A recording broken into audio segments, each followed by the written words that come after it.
Hey everybody! PW in North Penn, if we can just have your attention.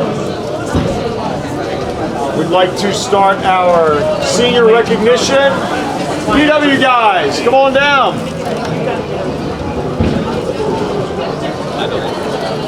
Thank you.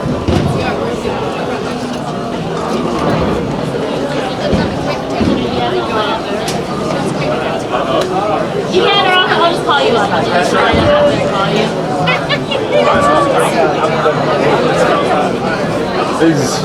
Very good. Yeah? We're just gathering around. We all set? All right. All right, everybody. Welcome to our senior night recognition. We have 8 lovely seniors to announce tonight. And Blizz can't be here today, but he is sending all of his love and pages of information about you. So here we go. Cameron Williams.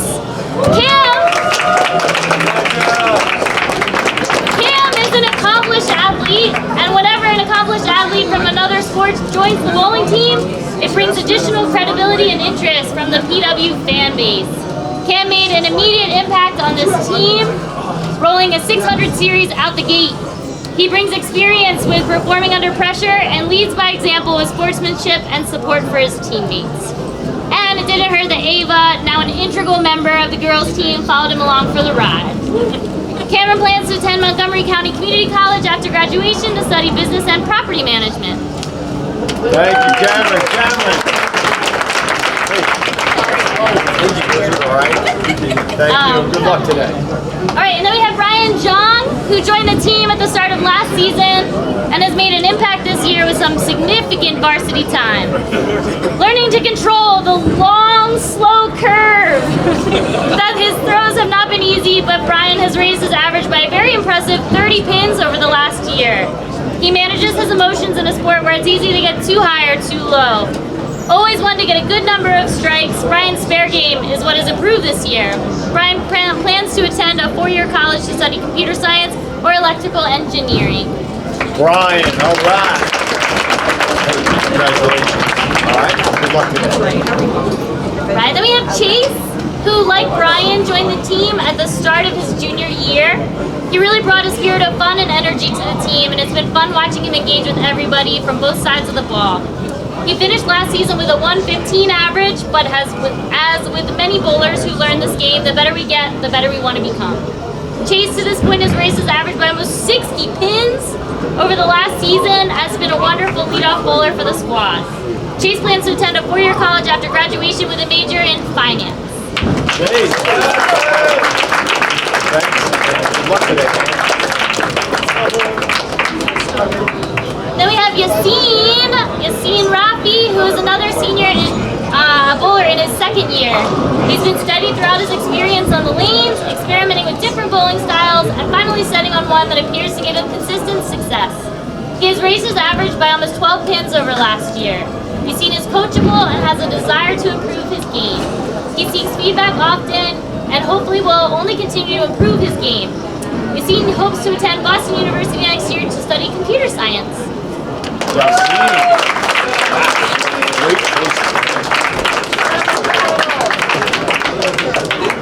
Right, and next we have Pat Zalea. As you can see, we had a host of new bowlers join us last year. Patrick, aka Big Papa, is not the least of them. He is a great fun to be around, stays loose, has raised his average by over 20 pins since last year, and just rolled his personal best high game and high series on Monday. He is always working to improve one of the funkiest bowling deliveries our team has ever seen, and he's been successful while still having fun.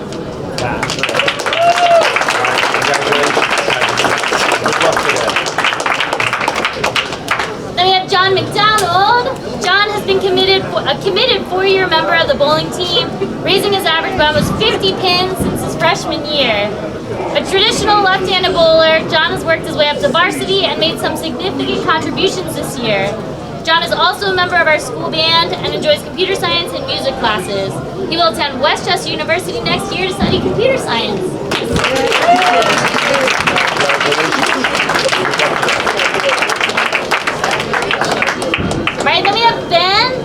another 4-year member of the squad, and perhaps the most colorful. Ben has had to overcome some significant obstacles throughout his bowling career, including injuries, but his persistence has paid off with almost 40 pins higher in freshman year than his personal best scored on Monday.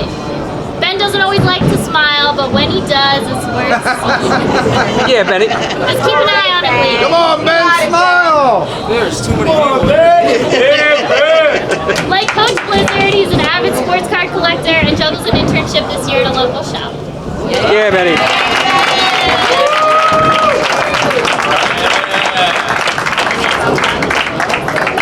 Right, and then on the girls' side, we have Sarah Zalea. We are delighted to recognize Sarah Zalea for her 4 years of service and commitment to the bowling team. Sarah's been an integral part of the best 4-year stretch of the ladies' colonial bowling we've had, having won a conference title in the abbreviated 2021 season and then attending regionals last season. This year, her 130 average has helped keep the team in contention of another conference title. Sarah doesn't like to be the center of attention or celebrate too much, but watching her bowl a 196 game this year ranks as one of our top highlights for the season. Sarah's been a wonderful teammate and an ambassador for the sport.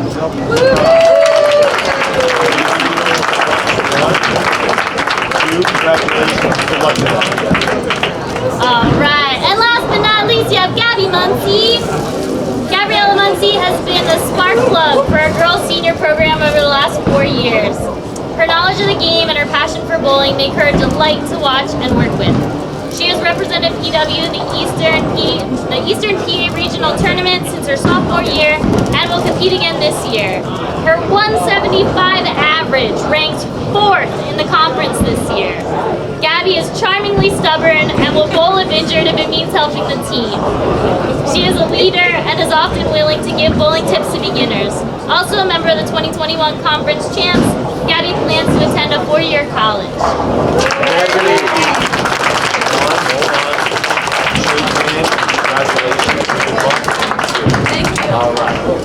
And today we're playing North Penn, and as such we'd like to recognize their seniors, which include Ryan Baker, David Liu, Joseph Kang, and Megan Lowry.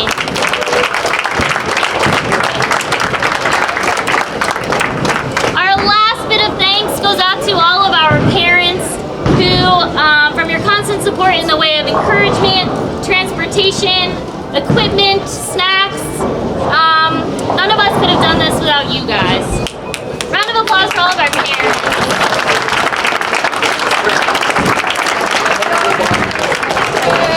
All right.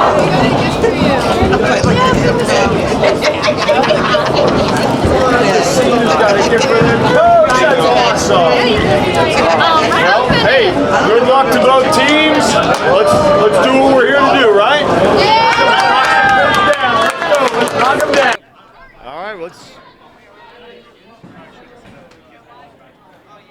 You should see all the other stuff we used to chant. Every time we got a screen,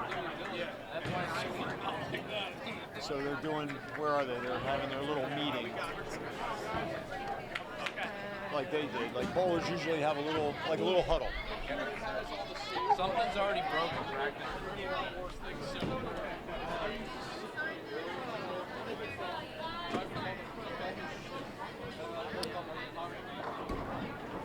All right, welcome, Colonial family. We are live at our town alley bowling lanes, where Plymouth Whitemarsh High School will be taking on North Penn in today's bowling match. We're going to be watching the men's varsity.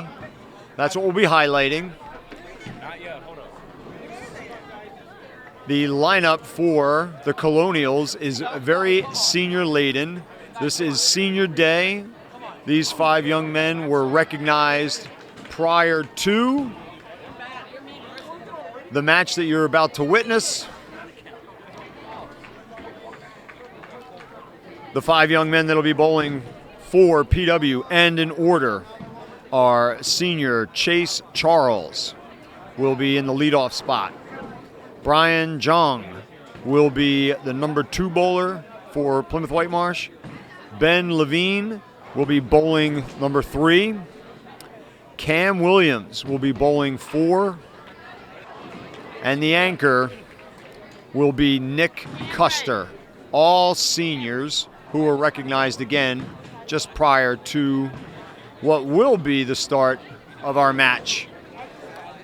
North Penn, just to give you their lineup very quickly, you'll be able to see on your screen, you'll be able to see either part of their first name or their first name nickname. North Penn will have Ben Tucker leading off, Tyler Cayazzo in the 2-hole, Kevin Taggart in the 3-hole, Chase Lechner in the 4-hole, and Ryan Baker in the 5-hole. Looks like our lane is having some technical difficulty, something in conjunction with the ball return. Our town alley has somebody on it, as you can see. And we'll be good to kick off the start in just a moment. On either side, you might be able to see that bowling has commenced. So to the side of the varsity lanes are JV1 lanes, JV2 lanes, and in some cases, JV3 lanes. And to the right, the immediate right, on lanes 37 and 38, are the varsity girls from Plymouth Whitemarsh, and they are taking on North Penn as well. So we'll give you an update from here and there. The girls currently sit in first place in their division. They're having a tremendous year under head coach Jeff Blizzard and assistant coach Katie Gear. The boys are in the middle of the pack when it comes to league standings. Okay, we've got 2 technicians now who hope to rectify the issue speedily and efficiently. And we'll be kicking off things just in a moment. Oh, you're Chase too? Wow.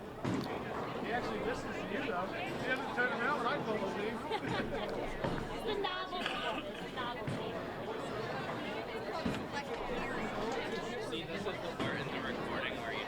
Right, you want to take your senior picture real quick? It seems the problem is a little more complicated than the category of easy. Anybody, any other loved ones in the picture?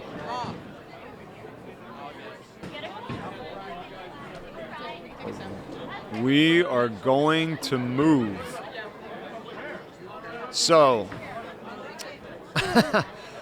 sort of like a baseball game may be rained out on one field. If the varsity field can't be played on, they move to a field that is better suited for the game. It looks as though they've made the decision that we're going to move, and that's going to be a little bit of an adjustment for these bowlers who warmed up on these lanes.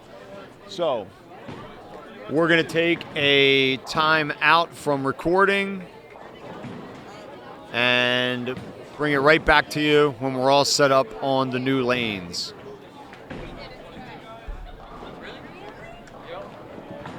Where we go? Yo, man. I'd say hand me your balls, but you take it to 22. 21 and 22. What can I help? Welcome, everybody, to this broadcast of CITV. We are at Our Town Alley bowling lanes, where you are about to witness the match between the varsity boys, Plymouth Whitemarsh bowling team, on senior day against the North Penn Knights. There is a very heavy senior lineup. We apologize. So we've just recently went through a lane change. We were all set up to roll on lanes about 25 yards to our right. there was a ball return machine malfunction, and unfortunately they weren't able to fix it. So there's a little confusion as to what the protocol is here. But listen, we have a couple hours to get everybody caught up on speed here. This is Chase Charles on lane 22, and he's going to throw the first ball of this match, and he's going to get a 9. He gets the strike. How about it? 5 minutes of practice. 5 minutes of practice. This is only practice.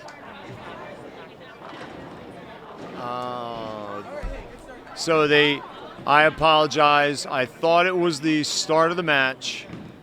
And now, as you see up on the monitors, they are going to give the young men 5 minutes practice, which is only proper and fitting to do. Every lane is a little different, has a little more oil, a little less oil. Certainly if you're a right-handed or left-handed bowler, there's a little more comfort level on a right-handed lane or a left-handed lane. So we're here, we got 4 minutes of sort of warm-up time. Generally the bowlers get 10 minutes, but seeing as how these young men have been sort of held up now, the traditional bowling match time start is 3 o'clock. We're at 3:23.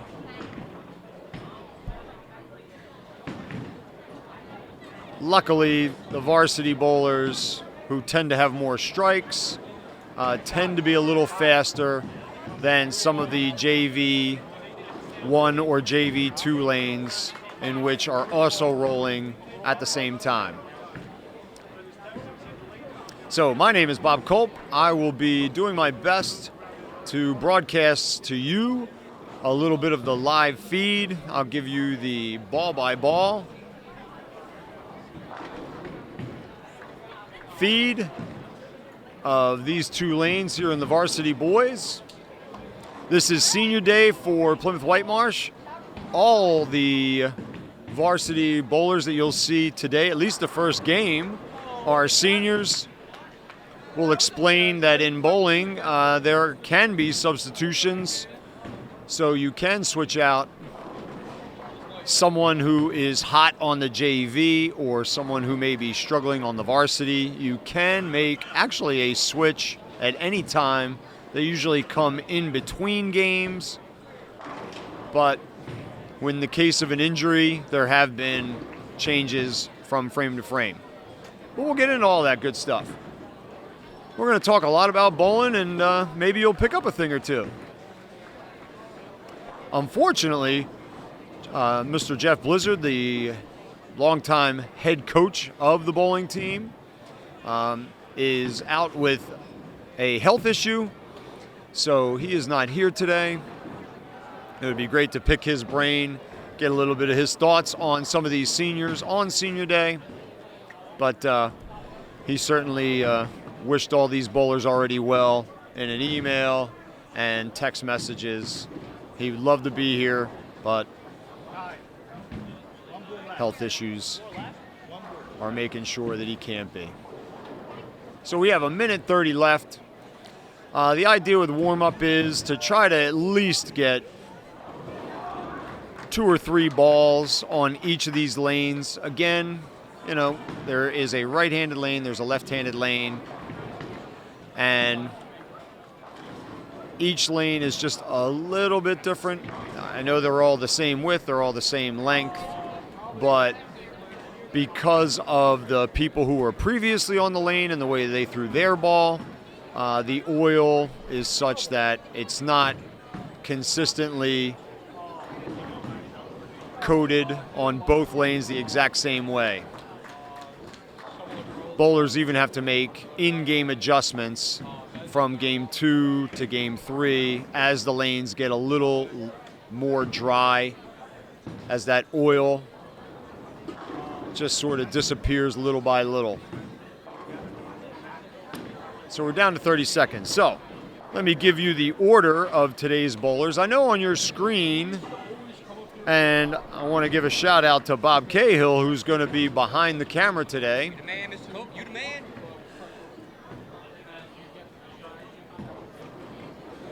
Thankfully to him, we wouldn't otherwise be here. You wouldn't get a chance to see these young men compete if it wasn't for him. So, but up on the board, you'll see either their full name or an abbreviation or nickname of their full name. But here I'm going to give them to you. For Plymouth Whitemarsh, and he's on the left lane taking a warm-up, that's Chase Charles. He's going to lead off our 5-man team. Brian Jung is going to be in the 2-hole. Ben Levine is going to be in the 3-hole. Cam Williams is going to bowl 4 today. And Nick Custer, all right, is taking the anchor spot and bowling 5. Quickly give you the names for North Penn. Their leadoff bowler will be Ben Tucker. In their 2-hole is Tyler Caiazzo. Number 3 is Kevin Taggart. Number 4 is Chase Lechner. And number 5, their anchor, is Ryan Baker. So, the start play button has been hit. And we are now about to start the varsity match between Plymouth Whitemarsh High School and North Penn High School. Chase is going to throw the first ball on lane 22. And he's got a 10-pin leave. So he's going to try to pick up a spare from that side. And this is Ben Tucker, and Ben Tucker, not the conventional strike, but a strike nonetheless. You take one any way you can get it. Here's the spare attempt for Chase Charles, and he makes it. So a mark, anytime that you get a spare or a strike, that's called a mark in bowling. A mark for both teams from their leadoff men. And that is Tyler Caiazzo, who also strikes for North Penn on lane 21. So that's about as good a start as you can get. We got Brian Jung over on lane 22. And Brian is unfortunately left with a pretty tough split. He's got 7 pins down. North Penn starts red hot. Kevin Taggart over there on lane 21 throws the 3rd North Penn strike. And Brian is going to get 1 of the 2 of the pins on the right, leaving him with a total of 8 in that frame. So Ben Levine is going to hope to pick Brian up in the 3-hole. North Penn has started out in fuego. That's Chase Lechner with a strike. They've seen nothing but strikes over on lane 21. Ben kindly waits for the bowler on lane 23. That's good bowling etiquette. And now Ben is set to go.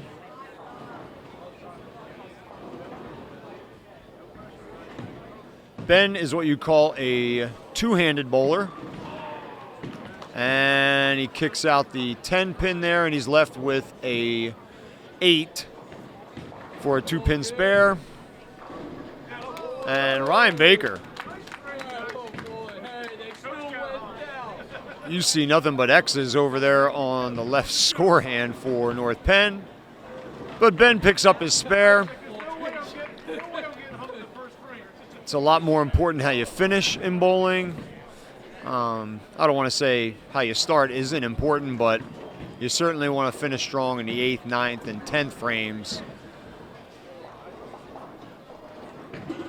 Have just a little more emphasis than 1, 2, and 3. Here's Cam Williams, another senior. And Cam gets a tough break.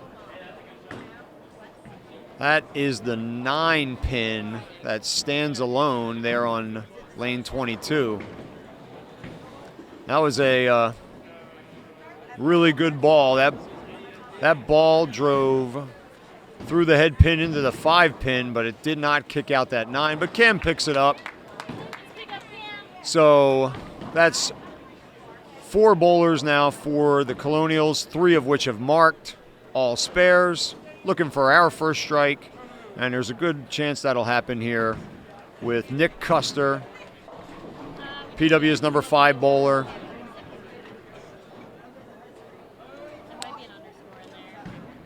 Just another little piece of bowling etiquette here. This is Chase Charles, who will wait for Nick to throw his first ball on lane 22 before he throws his first ball on lane 21. We'll speak more to that in a second. And there it is. Nick Custer gets what PW needed, a strike. So all 5 North Penn bowlers throw a strike on lane 21. Chase Charles now on lane 21, and he gets a 10 pin to stand alone. Same thing happened to him, I believe, over here on 22. So he's got 19 in the first frame.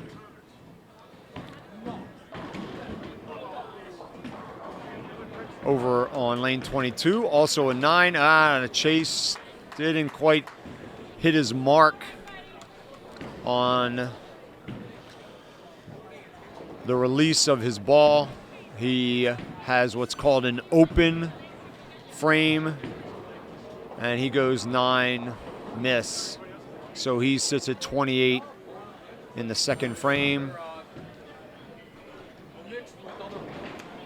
And that's Ben Tucker over on lane 22 for North Penn. He picks up the spare. That gives him 20 in the first frame. And there's Brian. He's blocking our view. The camera's got it, though. And Brian has a strike. So Brian comes right back after his open and gets all 10. The 7 pin won't go down for Tyler on lane 22. Here's Ben Levine, and that ball looks pretty good right there. He does not get the kick out on the 9 pin.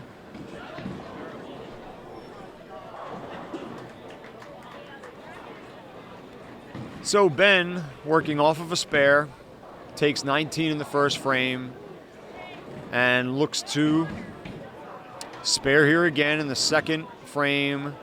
And that's Tyler. He misses that 7 pin on 22, so he's got an open. Ben, the ball slides off of the lanes. Very uncharacteristic for Ben. He's literally coming off his best series on Monday, where I believe he had something to the effect of like a 650 series. Just a tremendous effort on Monday.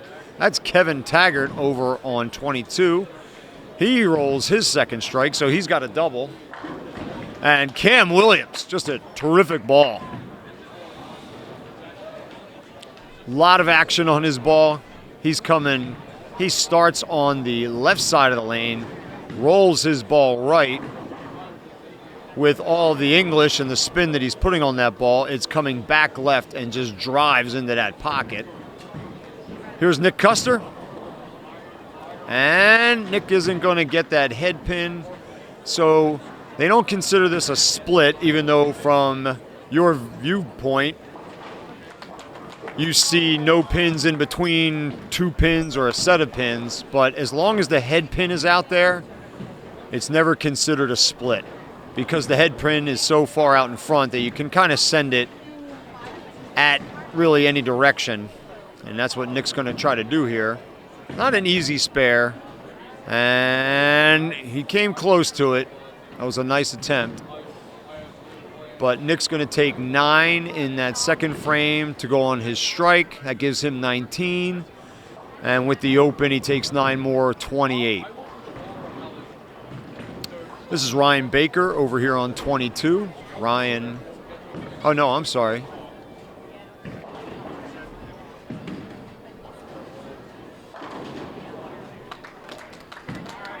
Yeah, that is Ryan Baker. I'm right. And Ryan doubles up for his 2 first frames, so he's off to a great start. You can see up in the very bottom left corner, it'll say difference, DIFF period. So you can get a little indication if you're keeping score at home of who's in the lead, who's down. Right now, Plymouth Whitemarsh High School is down 16 pins after 2 frames. That's Ben Tucker over on 21, and Ben's got 7. And Chase chops, what I like to call kind of chopping off. He chops off the left 6 pins, and he leaves himself sort of a, we'll call it medium difficulty spare, because you have to get that 9 pin in the back in addition to the other 3 pins in the front. And Ben holds on to that ball a little too long. That's not where he wanted to release it. And he has an open, and he's at 44 through 3 frames. Chase kind of hit his leg, but it worked out for him. Look at him. He knows that kind of caught a break there. The ball literally hit his hit his leg as he was coming through on its follow-through. But it doesn't matter, because as long as all the pins are down, you're good. That's Tyler Caiazzo over there on 21. He's got a strike.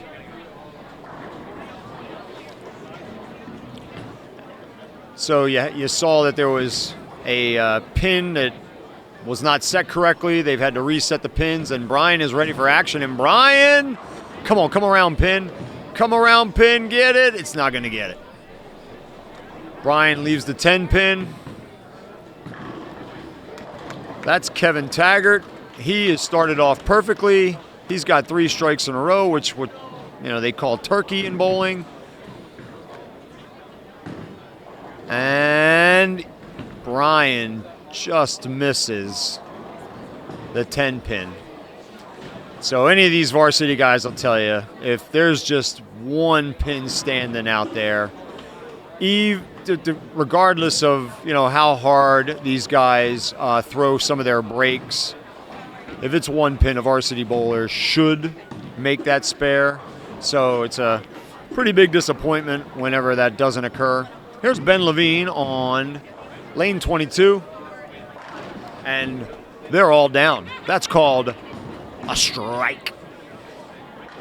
Nice spare by Chase Lechner over there. That was, keep my eye on him. That was a little bit of an unusual approach there, but maybe that's his normal ball. Here's Cam Williams, who's working on a strike, and can't get that 2 pin to fall. A little bit of an unusual spare that the 2 pin be the only one that's left standing. That's Ryan. He, like Kevin Taggart, they have both started off with 3 strikes in a row. That's double turkey in their 3 and 5 hole for North Penn. So they find themselves up quickly, 62 pins here. And Cam does not come up with that spare.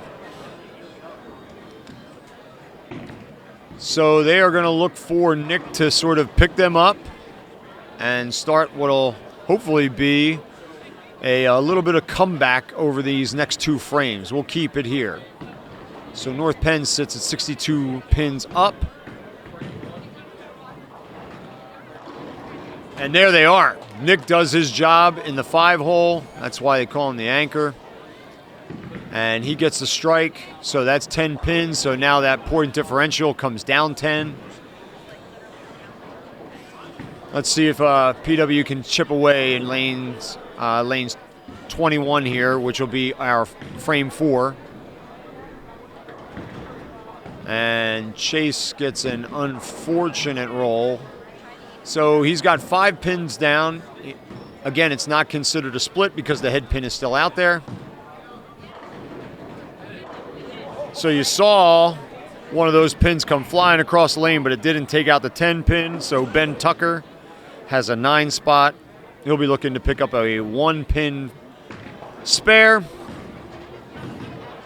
Chase gives it. Beautiful pickup by Chase.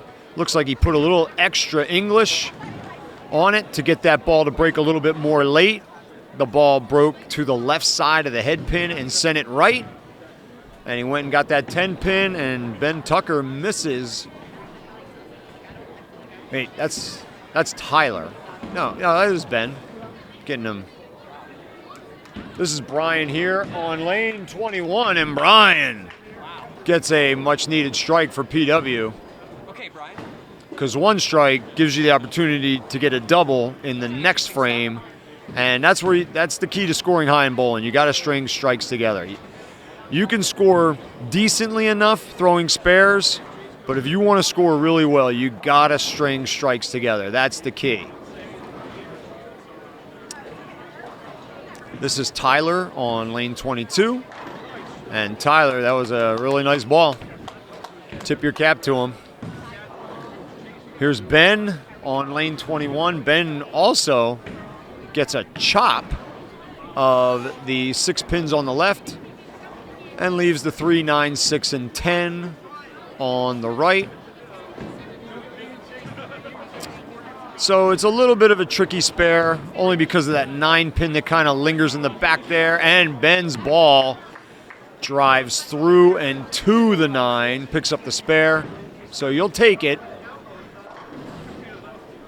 North Penn catches a little bit of a break there. So that's Kevin's first non-strike, so he's going to have to go to his spare ball.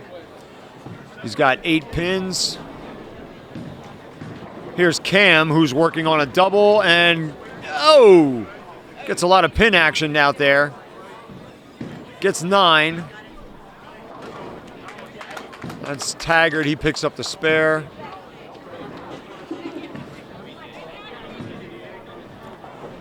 Cam, it's a little bit of a tough spare. He puts so much spin on the ball. To get that 10 pin really requires like a perfect angle, a perfect speed. Meanwhile, you see Chase Lechner throw a strike over there on 22. But getting back to Cam, so we have some traditional bowlers, and that's one-handed bowlers. Similar to what Nick is just showing you here. And Nick gets he gets a bad break, but he caught a little bit of a break. When that 7 pin went down, he's left with only the 9 pin, which is a pretty easy spare for a right-handed traditional bowler. That's Ryan Baker, who is absolutely perfect through 4 frames here. On Monday, there was a young man from Abington who was perfect through 9 frames.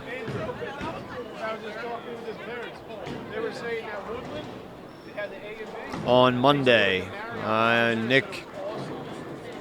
Nick is rightly so disappointed. He's a much better bowler than that. He does not make that mistake often. But that's a spare that comes back to bite you in a close match. So the pin differential is more than our 61 after 3 frames. It's up to 87, and that's really in part their 5 bowler Ryan Baker is perfect through the match so far. Chase has a great start to the 5th frame over there on lane 22. That's what you want to see. You want to see Brian double up right here. This is a 3-pin spare for Ben, who leads off for North Penn. That's not going to make it. Ben also did not move enough boards or release where he would hope to have released. Ben hits the pocket, or excuse me, that's Brian. Brian hits the pocket a little high, and his result is a small split.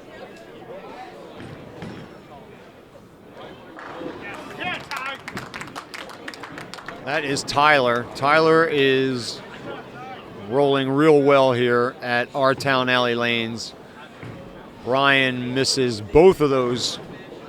So he's left an open spot in the 5-hole. He's had 3 open frames out of 5. That's uncharacteristic for him. That's Chase Lechner over here on 21. He gets 9. He'll have 1 pin left for the spare. Here's Ben Levine in a big spot, and he gets it to go. He'll take it. Wasn't a perfect ball, but it was good enough ball. And listen, bowlers know. They'll tell you, every one of them, to a man and a woman, that the lanes will take some strikes away from you. So, but they usually give back just as many as they'll take away. So it's an even split at the end of the day. That was Chase Lechner over there. Oh no, that was Kevin Taggart who made his spare on 21. This is Chase, and there's, boy, when Cam Williams throws a strike, it's an impressive looking strike. A lot of pin action. They get down into the back of that box quick. Such a beautiful ball when it drives through that pocket. Here is Nick, who follows Cam. So that's 3 strikes in a row. That's actually 4 strikes out of that frame. So that's a good frame in the 5-hole for Plymouth Whitemarsh. But North Penn just won't relent. That's Ryan Baker, who's perfect. There's a small crowd that's starting to build at this point. Now you're halfway through the game and you're perfect. So you get a couple more people that are peeking down here at lanes 21 and 22. It's early yet. You never want to jinx a bowler. But that perfect game, now that you're halfway through, Chase gets it to go. So Chase has got a double now. Now North Penn has a pretty big lead at 97 pins here. But PW has thrown 4 strikes in a row. And here's Brian Jung in the 2-hole on lane 21. And boy, I was really anxious to make that call, because when Brian's ball, you see 1, 2, 3, 4, 5, 6, 7 arrows out there about a third of the way down the lanes. When Brian throws his ball between the 3rd and 4th arrow on the left, you just have high hopes that that ball is going to drive itself into the pocket. That's his mark. And Ben, who's working off of a strike, leaves the 3-pin and the 6-pin for a 2-pin spare. Needs to pick this up and just keep the marks going. If PW can just keep from open frames for a while. North Penn's not making it easy, though. That's Tyler's 4th strike in a row. Ben does pick up the spare, so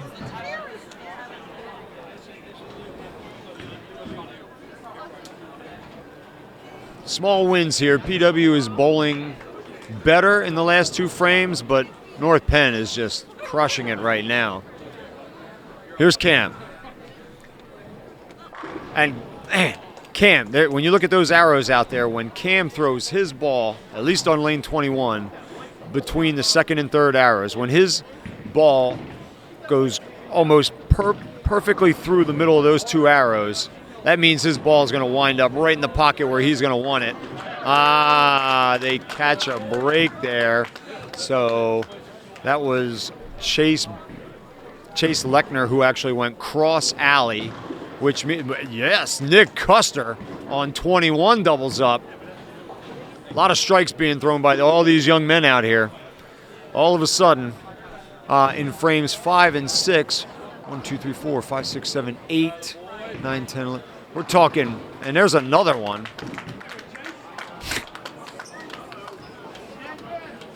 A lot of really good bowling here for the PW in the last 2 frames. North Penn has kind of rolled well the entire game. Here comes Ryan Baker, who's perfect through 5. All eyes are on him here at the varsity lanes. And he gets them all again. He'd tell you himself that wasn't his perfect ball, but he gets a lot of pin action. And sometimes that's key. You gotta be good and you gotta be lucky to have that magic game where, and North Penn lightheartedly were just pinching and pulling at Ben Tucker, their leadoff man spot. Anytime 4 bowlers mark or strike and the other bowler gets an open frame, that's called being hung. So North Penn just hung Ben Tucker there. So they kind of tugged at his shirt. Here's Ben. He'd love to throw a strike and get right back at these guys. And he does. So look at the North Penn comes right out, and a frame after he got hung, he comes right back, and as the leadoff guy, gets a strike himself. Oh, Brian at 7 pin, stubborn 7. And again, the corner spares for Brian are just a little more difficult because he's just got so much spin on his ball. A little easier in the 7 spin on this lane. He has a little more room to work with here, and he picks it up nicely. So PW has 1, 2, 3, 4, 5, 6, 7, 8. Now we got 10 marks in a row, which is good bowling, but North Penn is just red hot. Although, as I speak that, I should have knocked on wood for them. Sorry about that. That's going to be an open for Tyler in the 2-hole for them, but he's got an impressive 145 through 7 frames. North Penn's lead is up to 132, and that, isn't certainly the biggest reason for that is Ryan in the 5-hole, who is perfect through 6 frames. Here's Ben Levine on lane 22, and he gets it. Gets that beautiful kick that 10-pin left. Always fun to see it go. It's fun to see it go down anyway. Oh, Kevin gets a tough break on a strike. He gets a 4-pin split. I love how on the monitor they make it look so easy. Oh, all you got to do is hit this pin and that pin, and you make them all. Cam Williams over there on 22. Cam is officially 3 in a row now and throwing well. I think it's safe to say that North Penn made very quick adjustments to the lane changes when we were asked to be moved. Nick Custer's got 3 in a row. So Cam and Nick are both working on, actually, so is Chase Charles. We got 3 bowlers working on turkeys. That's Chase Lechner, who has 4 strikes in a row. So out of 12 total frame chances, North Penn's last 2 bowlers have 10 strikes, 10 out of 12. Some impressive bowling.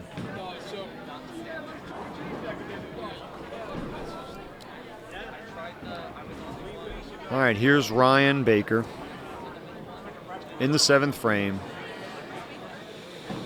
He's got the lanes all to himself. Ryan's got 7 in a row, ladies and gentlemen. Don't read the box scores before you watch the end of this match. Don't ruin it. No plot reveals here. Watch it. Watch it live on this videotape. All right, here's Chase Charles, who also has 3 strikes in a row.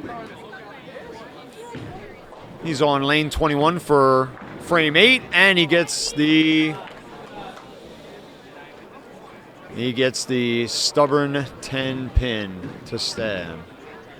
We got Ben Tucker over here on lane 22. And Ben hit it a little bit high. He's going to get the 7 pin kicked out of there. Chase. Well, This loss will be a combination of one, North Penn just rolling terrifically pretty much across the board, and two, PW missing some easy spares, both of which create that triple-digit differential that we see. So Ben Tucker picks up his spare on the 9. He's got 88 through 7 frames. That's Brian, Brian comes right back with a strike. So he's marked three frames in a row. He's at 102 in the 7th, which right about the average for Brian. That's Tyler Caiazzo, who's got at least what looks to be about a 163 in the 8th. Here's Ben Levine, and he doesn't get it. Ball kind of just stopped breaking back. So, again, not a split. He's got to send that 1 to kick out that 10 pin. Meanwhile, Chase Lechner gets his, no, that's Kevin, I'm sorry. Kevin Taggart gets a strike in the 8th frame. Ben doesn't get that head pin, so he's gonna be left with an 8 and an open frame. Chase has his 5th strike in a row. But here comes Cam. Cam's got 3 in a row working.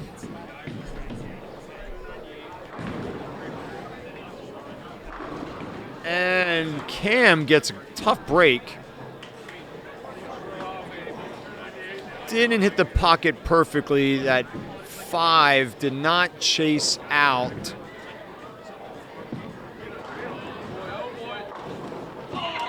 That 8 pin, and over there you're seeing something special. Ryan Baker has 8 strikes in a row in 8 frames. Ooh, Cam gave that a nice little run, but he leaves it open. Because of that 3-strike effort, he's pulled his numbers up. He's at 143 in the 8th frame. Needs to mark out the last 2 frames to sort of finish in his average. And there's Nick Custer. Pretty consistent down there in the 5-hole. He's got 4 strikes in a row. PW is down 109 points with 2 frames left.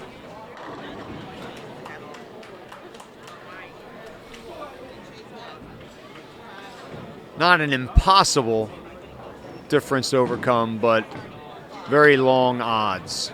10th frame gives you, of course, that chance to get an extra ball if you mark.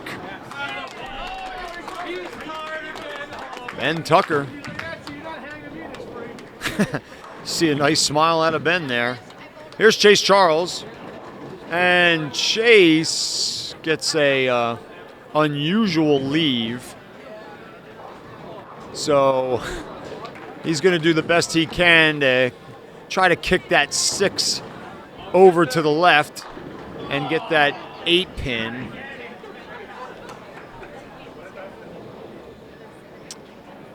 Over here, Tyler for North Penn on lane 21 has the 10 pin, and he gets 3 of them, which coming off, well, no, he was working on an open, so Chase is at 159. Chase had a 236 on Monday in Game 3, which is, I believe, ties his all-time high. Just a terrific game.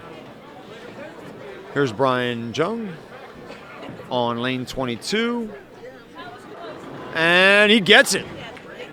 Brian gets a nice little kick from the 7 up on the, or excuse me, from the 10 up onto the 6.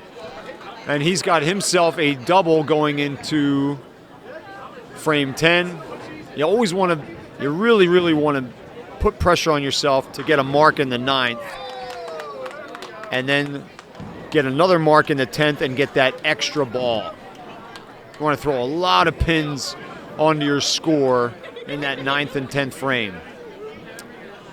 So with the open of the last, we have 2 opens in the last 4 frames for PW, and that has meant more of a difference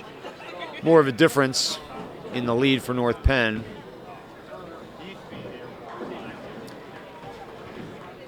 Ben again exercising a nice little bit of etiquette. He had a bowler on his right that was ready to throw, so he waited patiently. Here's Ben's first ball on lane 22, and he gets them all. All right, so I know he's a little frustrated. This is going to wind up being a little lower than his average, but I mean, there's still a possibility if he were to get 3 strikes in the 10th, which he is capable of, he can salvage this game. There's a lot of pins laying around, but they're not going to roll and kick that 2-pin out of there. So he should have what would be an easy spare. Here is Ryan. Is going to have a big crowd behind us here going to the 10th frame. That is really special.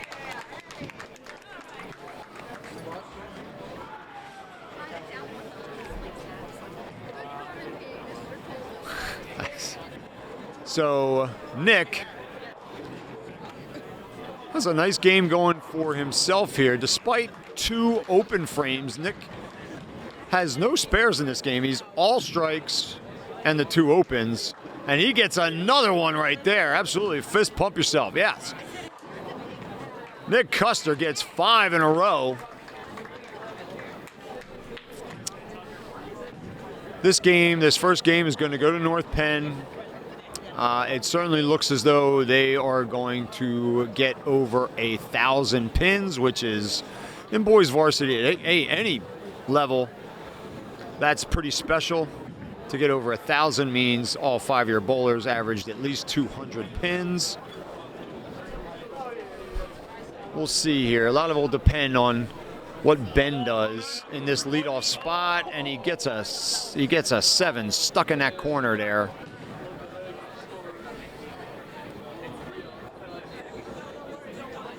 So North Penn sits at 929. Chase puts a little extra English on it, takes a little bit of speed off of it. He gets 2 pins, and Chase Charles is going to finish with a 168. That is above his average, I believe. So that's all you can really ever ask of a bowler, is to throw higher than their average. Ben picks up that spare, which is going to mean, a lot more pins for North Penn. I can't imagine a scenario where they don't get to 1,000 in this game. Brian was sort of blocking me. I wasn't sure if he kicked out that 10 pin, but he did. So Brian's got 3 strikes with 2 more balls now in the 10th. So Brian's score is going to be above his average. And Ben makes most of it count. He gets 9 of the 10 that are there. So he's going to finish with a 147. I have no idea what North Penn's averages are.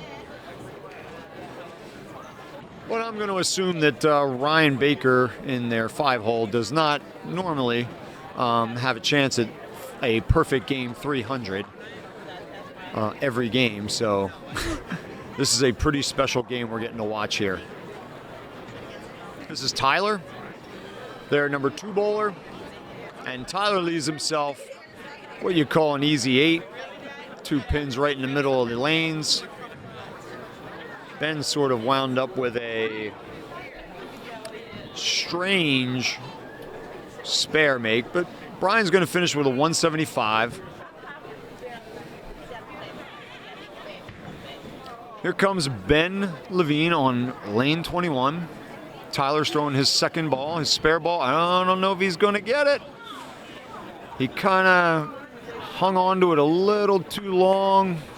Didn't get down and on his mark where he had wanted it. And kind of had some lazy pin action there. And he's got the 10 This is Kevin Taggart. Kevin has the stubborn 7 in the corner. North Penn 975, so they're going to get to that. Ben kind of bounces it and opens in the 10th, and he's going to roll a 162. Kevin makes his spare. He's going to get his extra ball in the 10th frame. All about adjustments with spare balls. Most bowlers will tell you they pretty much throw the same ball for their spare. It's just a matter of Cam Williams. Always like watching him strike. So as I was saying, that's Kevin. He finishes the 10th frame strong. He gets a 212. That's got to be above his average. Most high schoolers are not averaging in the 200s. If they are, it's usually the 4 or the 5 bowler, and they're usually in the low 200s. So that is Chase Lechner, who's going to be left with a disappointing split. Most likely will not get that extra ball in the 10th. If Cam gets a strike here, he's going to have a chance to get 3 balls. It doesn't happen for him. But score's going to take a pretty big jump from the first few frames that he had. Bowled real well here in the second half of game 1. And we are about to watch something special here. I'm actually going to take my own phone out here because I want to get a recording of this.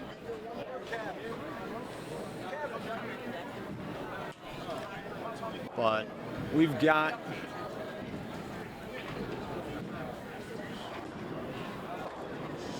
Ryan on lane 22, 3 strikes away from a perfect game.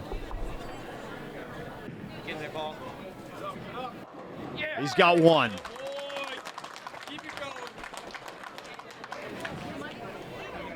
Got a large crowd here, and why not?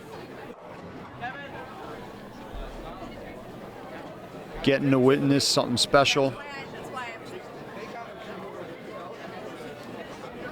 300s aren't an everyday occurrence for even professional bowlers.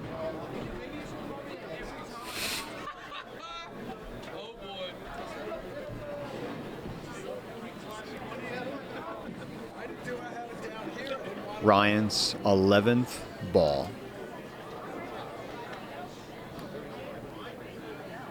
Get in the ball. He's got it. You hear that round of applause from the gallery in the back. I believe the crowd's just doubled in the last 15 seconds since he got his ball from the ball return there. Hasn't even had to pull out his spare ball this game. Chance to do something special. All while we're recording it here on CITV, bringing you nothing but the best. For a chance to beat PW by 200 pins even.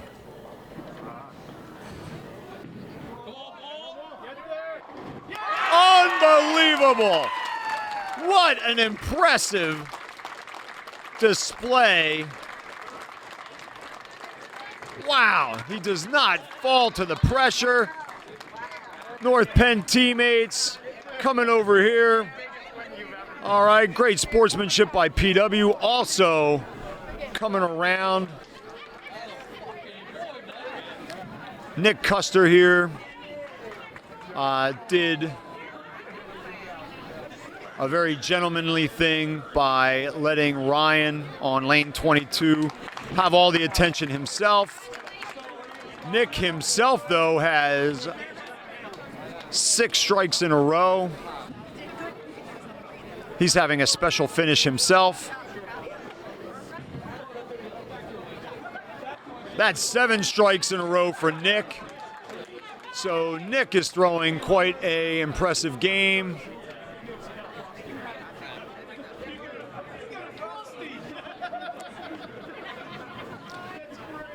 Wow, you just saw history, ladies and gentlemen. I know that our town Alleys has had a few 300 games before, no doubt about it, but there's another name that's going to be added to that list and etched on the case. And a terrific finish by Nick Custer, PW's anchor. Nick finishes with a 236, which is not shabby in its own right. So great bowling by those number 5s for both North Penn and PW. But hey, the story of that game 1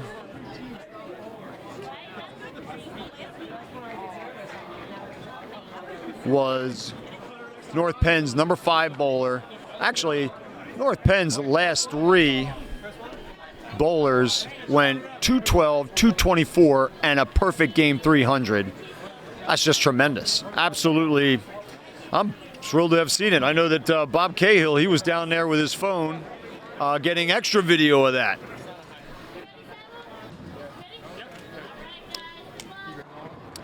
Coach Sadler, the longtime North Penn coach, was right here to congratulate his bowler. We had a big crowd that just kind of held their breath, have now gone back to their own lanes. We basically had 90% of the bowling alley behind us, watching Ryan Baker from North Penn throw a perfect game. But game 1 is game 1, and now we move on to game 2. North Penn is up 1-0. There are 4 games in bowling. There are the 3 individual games, and then there is the total pins game. So total pins counts as its own game. So North Penn takes that one by, I believe the differential was, I'm looking at it up here, about 140. Nick was able to strike out and get that big lead from North Penn down a little bit. So if PW can win this second game by any margin and give themselves a chance at getting a split for total pins, we'll see how that goes. So North Penn has an open in frame 1 on lane 21, and Chase Charles gets the mark for PW and a good start.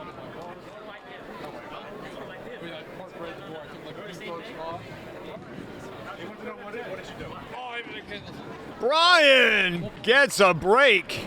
Big smile from Brian Jung there. He knows he caught one, but that's PW needs that.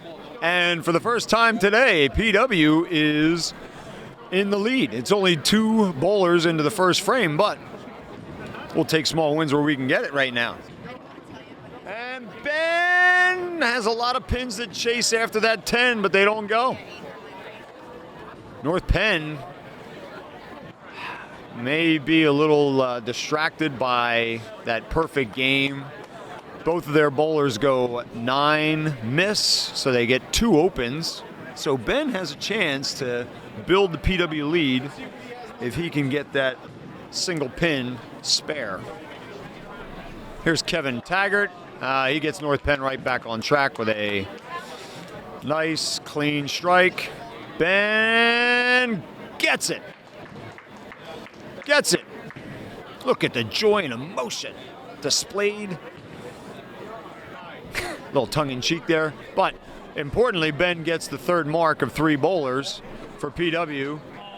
North Penn has another spare opportunity. The 4-pin sticks for Chase over there on lane 22. Here's Cam Williams. And Cam gets an unfortunate split. He's going to have to knock the 2-pin into the 10-pin. Certainly easier than the 7-10 split, but not easy by any stretch of the imagination. Let's see how he goes. Oh, he goes between the 2 of them. He doesn't get either one. So that's going to be PW's first open. And now the score has been drawn to even, and it comes down to the 2 anchors. Here's Nick, who rolled in the 230s in game 1. Just a great finish by Nick himself, through 8 strikes in a row, and he starts off this game with an 8.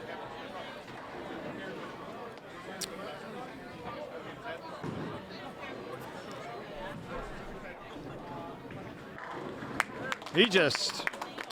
He came to play. Ryan Baker has come to our town alleys and thrown nothing but strikes. He has thrown the ball 14 times for 14 strikes. Has not yet seen his spare ball come off of that rack.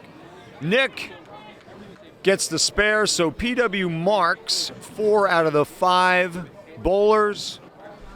And that has the score even as we enter frame 2. Here's Chase Charles over here on lane 22. And kind of gets a... hits the pocket high, but he gets what I'll call a beat back strike. Looks like the pins all just kind of went straight back. Ben over here on lane 21 is going to face his own split.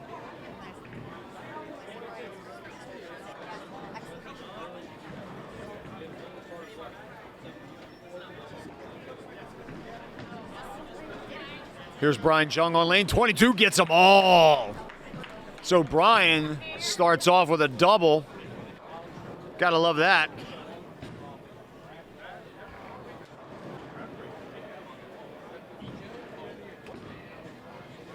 And here comes Ben Levin.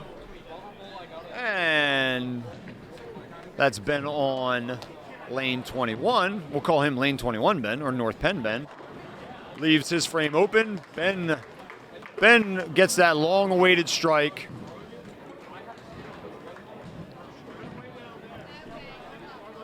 Ben coming off a career-high series on Monday. Hopefully that strike gets him going, because Nick carried PW in game 1. Any one of these guys could carry the team, which is have a very high game. Cam Williams. There it is. So PW, I think, if my memory serves me correct from game 1, was a little stronger on lane 22 than lane 21. And in this frame, they are perfect on lane 22. I'm going to knock on wood for Nick. Make sure that I get that official. And Nick gets a 9. The 8-pin stands tall back there. North Penn, Kevin Taggart is going to face a pretty difficult 4-pin split.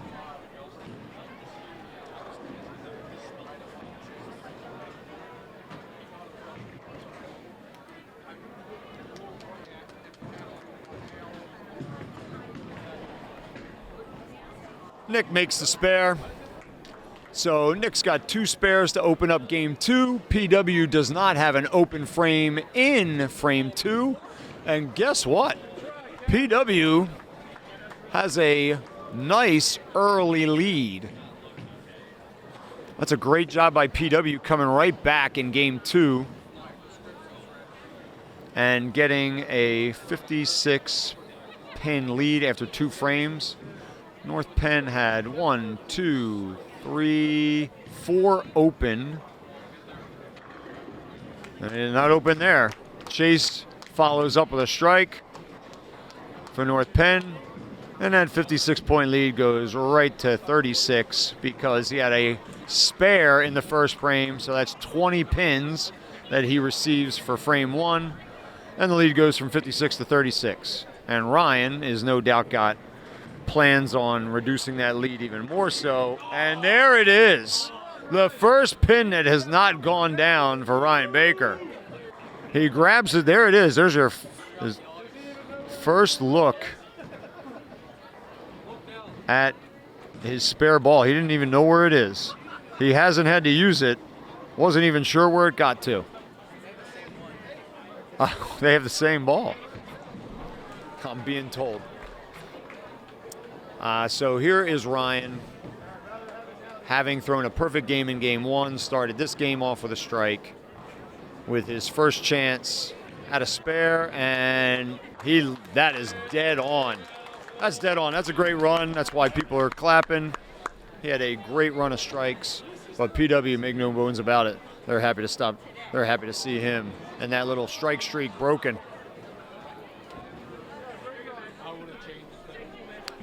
So after 2 frames total, now that North Penn has finished their frame, PW holds a slim 16-point lead. Here's Chase Charles. Gets kind of a uncharacteristic strike. His strike ball did not drive through to get the 5-pin, but something kicked it out. I wish we had replay here. That's coming in the fall of 2029. Instant replay in bowling here on CI TV. Look at Brian Jung has started this game with 3 strikes. Impressive. He has done well in the 2-hole for PW today. So one of the things that can happen in bowling, like soccer and like a lot of other sports, you can make substitutions. And PW has a number of JV bowlers, a couple of which are good. And from day to day and match to match, there's Ben with a strike. You see a little smile there. You know, now that you got 2 strikes, it all comes back to you. But anyway, in substitutions, you might have a really hot bowler on JV, and you'll want to reward outstanding bowling. And so if there's a varsity bowler that is just not rolling his best on a given day, you want to reward that really hot JV bowler and bring them up for a game or possibly even 2. Another way there's substitution, sometimes a varsity bowler is either fatigued or injured. It does happen, believe it or not, even though bowling's not a contact sport. And someone will come up from the JV. Nice attempt there by Tyler on that 4-pin split. Here's Cam. Cam gets it. I don't know that any camera had a great view, as the bowlers sometimes block our view, but the reaction pretty much tells you all you need to know. So, and it's a shame they moved us. Or if you're catching up with us and you didn't hear the very start of our match, Nick, nice job. That's a strike. That's his first strike of this game, but Nick threw a lot of strikes in game 1. Oh, very uncharacteristic there. Kevin went into the right-hand gutter there, so I didn't really see the release. I don't know if he was lined up with the board that he normally is looking to release his ball on, but with a full set of pins out there, he's just going to throw his strike ball. And based on what I've seen already in 14, 15 frames, it's kind of a bad break there.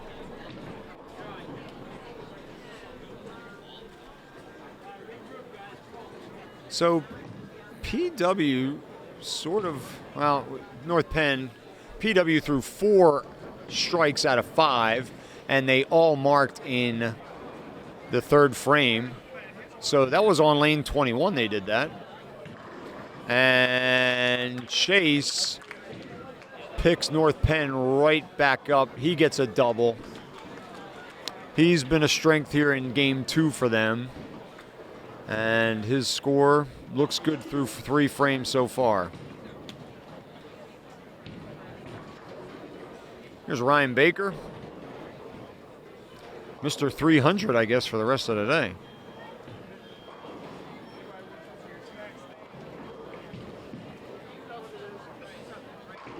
And Ryan's right back to strikes.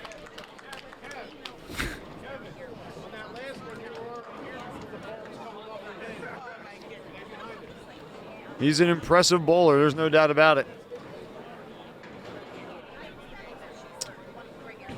So we've finished 3 frames. PW has a nice 56-point lead. I know they'd like to keep or build on that.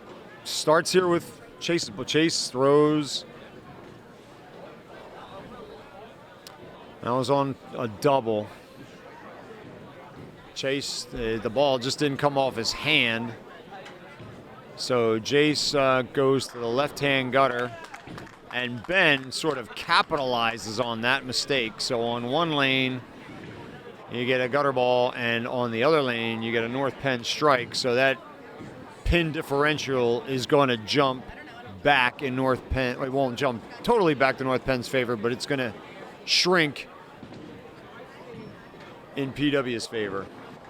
And he's not able to get the spare on the strike. So Chase has a 66 through 4.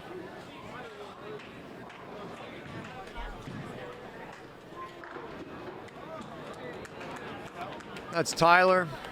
He gets a strike coming off of that 6-pin split.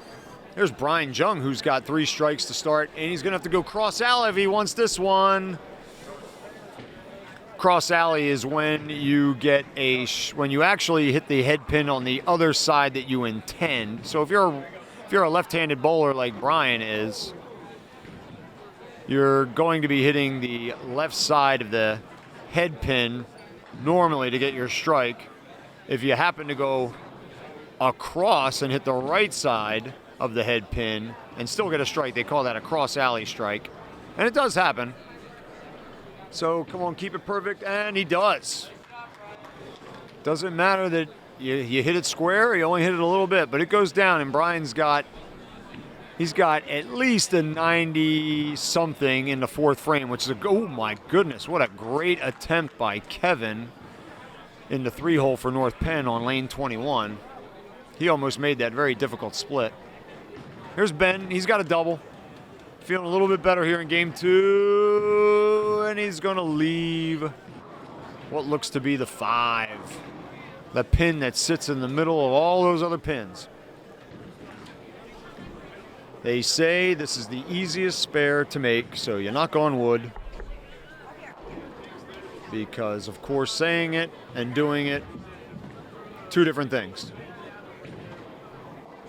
You literally have, with the width of the pin and the width of the ball, you literally have half the lane to make the 5-pin spare. You literally only need to get the ball in half of the lane, and you will make the spare. Here's Chase for a 1-pin spare. He gets it. Chase is off out of 4 frames. And they've got Nick coming up. Here's Ryan Baker on lane 21. And Ryan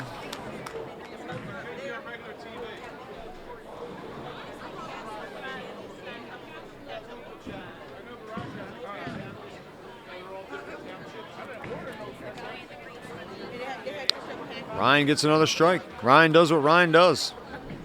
But PW is overcoming some great bowling by a few of North Penn's bowlers in this game. And they are going to add to a lead here.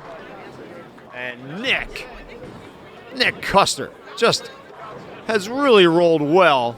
Really, really well.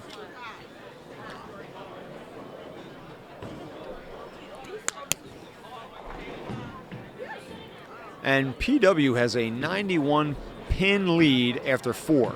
So what a great comeback so far by PW. And Chase keeps it going. He gets all 10 to go. He gets the Roman numeral 10 on the board.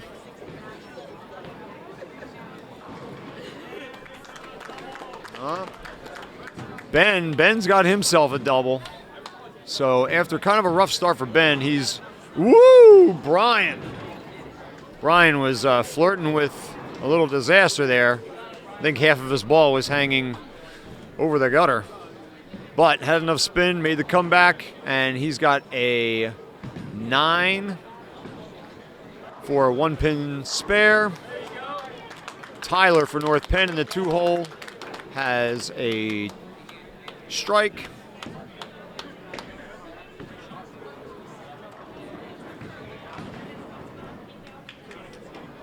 And unfortunately, Brian does not convert the 1-pin middle of the lane spare. Those always hurt. Luckily, Kevin on North Penn he gets a stubborn 7 and isn't able to truly capitalize, but he can get the spare, and that still will eat into PW's lead. Ben has a tough spare for a 2-handed bowler. He's got the 2-pin and the 9-pin. And it's really difficult for these 2-handed bowlers that put a lot of spin on the ball to drive a pin right back into the other pin. And he does not get either. Chase. Taking that one? You gonna count that one? No, you gotta go back and shoot it. If I miss it, go back and shoot it. Chase, go back and shoot it. Here's Cam Williams. Oh no. Cam Williams goes a couple boards to right and throws a gutter ball. Ryan Baker, uncharacteristic. Yes, that would be great. Anything. Cam can salvage the situation here by getting a spare. He's on a strike. He does that, so that's a big save. That's a real big save by Cam to sort of keep that cushion where it is. So he gets 20 pins in 4.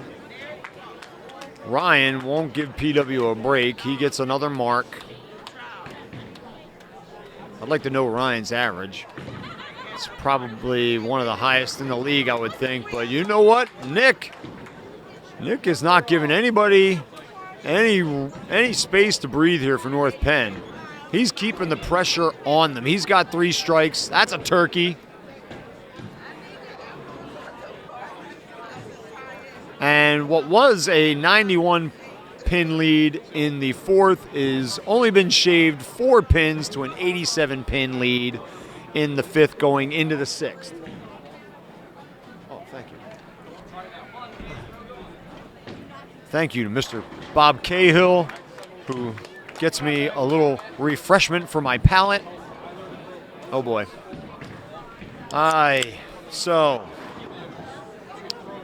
Ben for North Penn starts real strong. He gets a turkey, so that lead is going to get a lot of bit smaller for PW. Ben has 3, and on the other lane, Chase throws a 1 on his first ball. But like we saw just not a moment ago on lane 21 with Cam, if Chase can get this spare, that sort of saves it. But you gotta, and he gets it. Woo! He gets it, and he sees the relief on his face. That's big.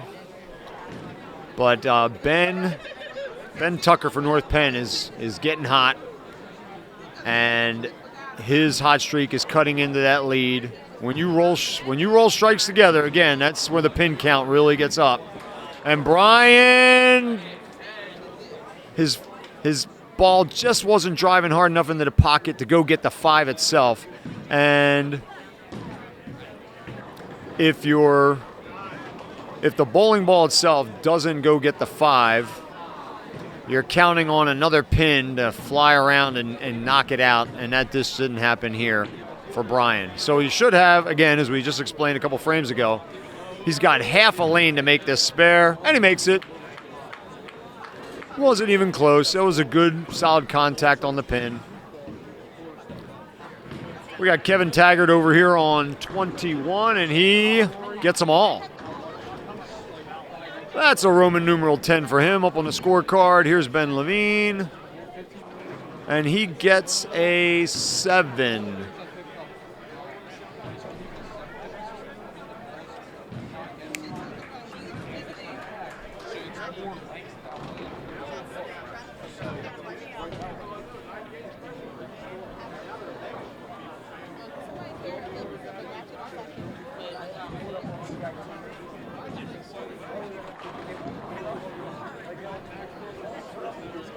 like, dude.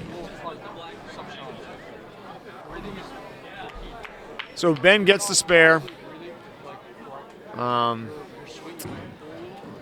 We got 3 spares in this frame for PW, and North Penn's got 3 marks. They do have an open, so you'll see for PW the benefit of that in the next frame.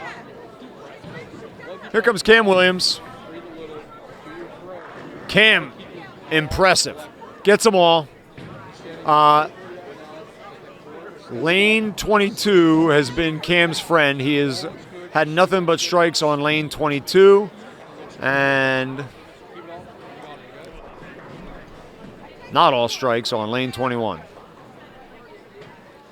Nick and Ryan Baker, these two have had success on both lanes. They are the anchors of their respective teams. Rightly so. And once again, Nick has come to bowl today. He's got 4 in a row after starting off with two good balls to start off the game. Didn't get the strikes, but he spared them out. Just didn't get into the pocket enough, so Ryan Baker leaves himself the 2-pin. Certainly not a hard spare by any stretch of the imagination for him, or really any other varsity bowler. You just simply, some bowlers will adjust to the right of their mark a little bit for this, and some bowlers will just take a little bit of velocity off of their ball and let the ball break a little bit more. Ryan hits that head on, drives it straight back into the box for the spare. So after 6 frames, so we're at 91 2 frames ago, 87 a frame ago, and that lead is shrunk now to 61. But we have 5 marks working in our 6th, and North Penn has 4. So Chase Charles, the senior, gets us off to a good start in the 7th frame. I could say senior for every one of these bowlers because they're all seniors here on senior day.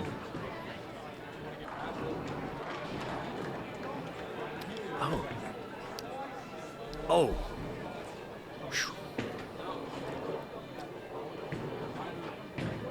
Here's Brian Jung. And, ooh, Brian. That looked like a pretty good ball, but that 9-pin, the nasty 9, decided it wasn't going to go down. Should be a relatively easy. That's Ben over there after getting 3 strikes in a row.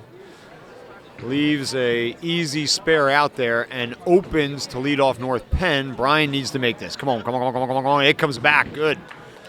A little bit of an exhale for everybody. I'm sure Brian knew it was going to cut back, but everybody else holding their breath.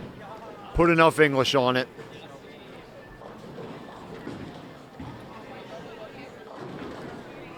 Wow. So Tyler's kind of going back and forth, but he has a strike in that game. And there's a cross alley ball from Ben. He leaves himself the easiest spare out there, the 5-pin.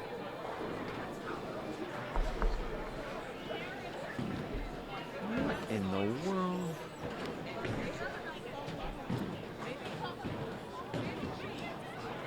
This is Kevin Taggart on the right on lane 22.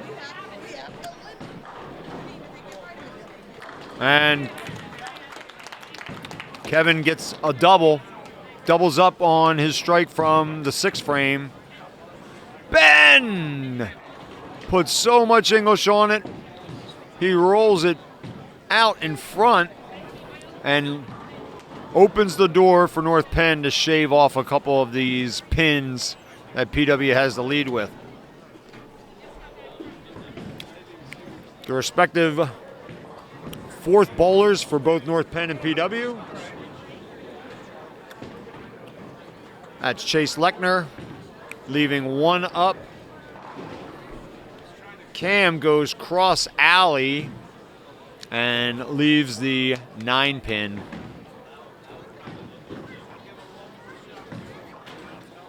So, Chase Lechner, how about him? When his pins are on the left for a spare, he goes two-handed bowler and actually starts on the right of the lane and spins the ball back left. A little bit of an interesting approach. It's a way to compensate for those tougher angles for right-handed bowlers on certain lanes. And so far, I've seen him do it twice, and he's made it twice. So it's pretty effective for him. Oh! The terrible 10. The terrible 10 for Nick. Nick has an impressive 128 after the 5 first frames. So, got Ryan Baker over here. He's cooled off a little bit after rolling a sensational, perfect game in game 1. Nick gets the spare. That's needed. So PW gets 4 marks out of 5. Only 1 strike in that 7th frame. North Penn in the 7th frame is most likely, knowing Ryan Baker, going to get 4 marks out of 5, and they do. They get 2 strikes in that frame. So let's see where our difference is. It's PW actually climbs it back up to 72. Everything looked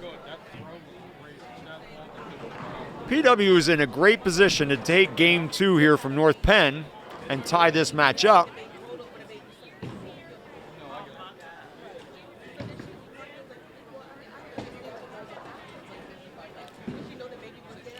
Coach Kate Gear has her work cut out for her today. She's got most of our bowlers here at our town alley down in the 30s, lanes, you know, the lower to the mid to the upper 30s. And because of a technical difficulty with the ball return, the varsity match was moved down here to lanes 21 and 22. So we've got the Norristown match in between us. We got Norristown and Perk Valley, who are 2 big schools in between the varsity lanes and all the JV lanes and the girls varsity lanes. So Coach Gear is going back and forth. She's got to record all the games, all the data. Nice job, Chase. Chase gets another mark. He's throwing a real solid game. Again, these last 3 frames, you want to finish strong. The PW has the lead. You finish strong, you keep the lead, and you win game 2. It's theirs. It's theirs to lose right now. Brian goes cross alley, gets a pretty decent result out of it. He gets a 9. He's only got the 4 pin left for the spare. Oh boy. North Penn has done nothing but throw 3 strikes in the 8th frame here. They are, that's one way to come back. Even if PW marks, if you get, strikes are going to be better than spares. You're going to get a lot. Oh, no. Oh, he gets it. Woo. Gets that pin to slide left. I've seen a couple times where you hit a pin on one side and it slides a couple boards, but it won't go down. Luckily, that did not happen to Brian there. All right, so this is Chase Lechner. He, luckily for PW, does not strike, but he has a chance to make what is a relatively easy spare. Gets a spare ball back here from a parent in the gallery. So Ben goes cross alley. Probably did not hit his original mark. Whoa. That ball had a little extra English on it from Chase, and Chase has an open, which is That's big if Ben can capitalize and get his spare. But Ben puts it in the gutter. So not going to see any lead differentiation change on that exchange. That was open for open.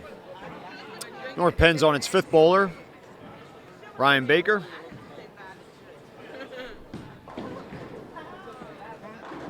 And Ryan gets it. Ryan gets the strike. This isn't going to be a perfect game, but if he marks out or even strikes out, it's going to be a 200-plus game. Cam Williams on his better side lane. He's been good on lane 22. He gets a 7 here. Needs to make this spare. PW doesn't want to go into these last two frames with like 20 or less pin lead. You don't want to make this a nail biter. And he gets it.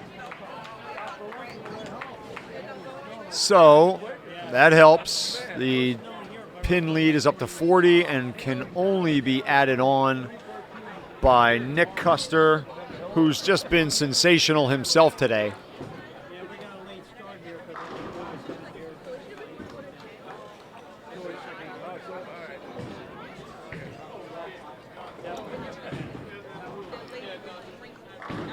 Oh, man. The 10 just sticks. So some right-handers would tell you their 10 pin is the most difficult, single pin spare for them. Some would say the 7 pin. I didn't interview Nick. I wish I did. Let's see how he does here, but he gets it, and it's solid. It's a solid make. So he keeps his consecutive streak going. He hasn't had an open, and Chase Charles doubles up. That's a beautiful thing going into the 10th. To have a strike in the 8th and the 9th, you can't set it up any better.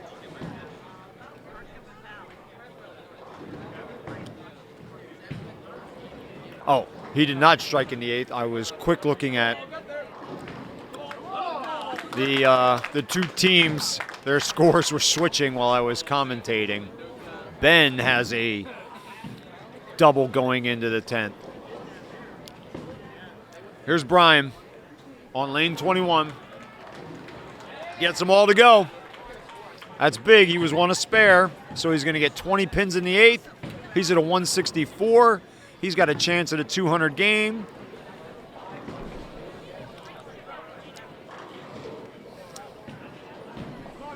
I know a lot of people listening are happy just to get over 100 when they come bowling. And usually when you're sort of recreational bowling, as we watch Ben here, and Ben gets a strike. I know Ben isn't enrolling as personally well as he'd like, but right now, like, this is a team thing. And if Ben finishing strong, that's going to help the team. They not only want to win this game, but they want to win this game by as many pins as they can to cut into North Penn's pin lead from game 1, which was significant. Every pin matters. Every pin. Here's Cam. That didn't sound good, and the result isn't good. JV team is winning down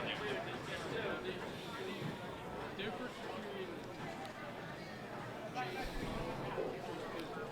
So Cam gets a disappointing 6 and is left with a 4-pin split. He needs to get 2 of them. Every pin matters here. He needs to get 2. And he got 2. Every kid wants to make that spare, but the reality is that's a low percentage make. And sometimes some kids will try to do something a little too fancy and they'll wind up getting 0 pins rather than 2 pins. So North Penn is going to have an open from Kevin Taggart here in the 9th frame. So both teams have 1 open in the, and there's Nick. Nick Custer just as solid and consistent as you can get right now. He's going to have a 200 in the 9th frame. There's Chase after a disappointing open in the 8th. He comes right back with a strike. So PW, be interesting to see what happens after Ryan Baker throws here. What the pin differential is going to be. PW, though, has 4 strikes in the 9th. No doubles, unfortunately, which means nobody had a strike in the 8th. And North Penn, we'll see. We'll see with Ryan here. North Penn that's a big strike. That's a double for him. And the pin differentiation is 39, but Ryan is the only bowler with a double. So he has an opportunity with another strike in the 10th to really shrink that lead. So it's all got to start with Chase here. Every bowler for PW's got to put a little pressure on themselves. They've all got to get that extra ball. They've all got to mark. Doesn't get the strike. He needs this mark. He needs the spare.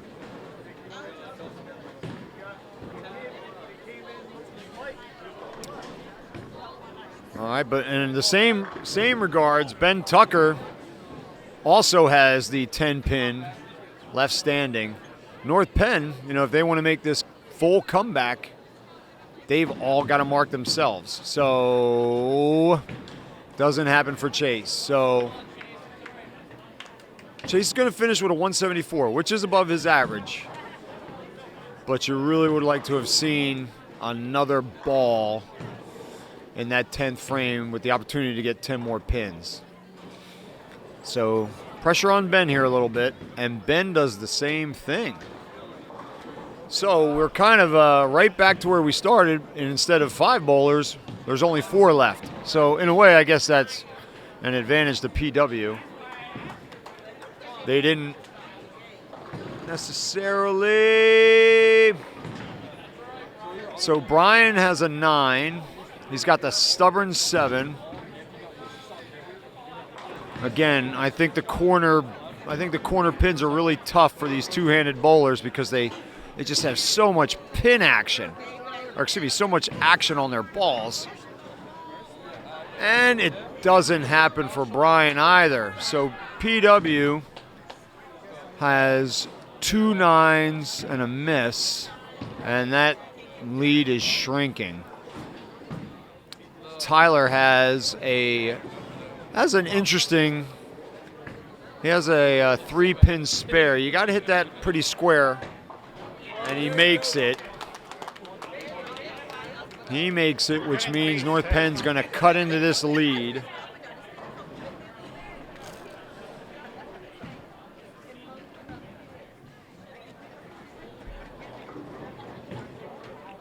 Here's Ben with an opportunity to double.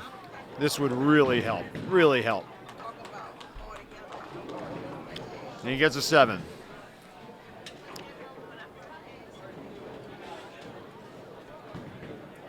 This is Tyler's extra ball. And he makes it count. He gets all 10. He makes it count. So he finishes with a 175. All right, Ben gets the extra ball. That's big. He gets all 20 pins in the 9th frame on the strike. So he moves up 20 from 131 to 151 in the 9th. And he gets that key extra ball. And that's really good because their number 3, Kevin Taggart, he strikes on his first ball. So he's going to get 2 extra balls. And look, when it comes down to that last ball, a 9 or 10, yeah, I mean, every pin does matter, but anything above an 8 is pretty good. So Ben finishes with a 7 spare 9, finishes with a 170. PW's holding on to a lead. Here's Kevin's second ball, and now that hurts. Kevin's going to get a 3rd ball. Right, there's 30 pins. There's 30 pins. Cam gets a split, which means, barring a sensational spare here, PW is going to have its third open in the final frame. Here's Kevin Taggart. And Kevin gets the full 30. 30 pins himself in that. Whoa, great attempt by Cam. Almost pulled off a very, very low percentage make. And that one pin takes the difference. So a little bit of a break here for PW. Chase leaves 3-pin spare. It's an easy spare, but because it's not a strike and it wasn't strike by him. Here's Nick, by the way. Nick pulls a huge strike. That's a double.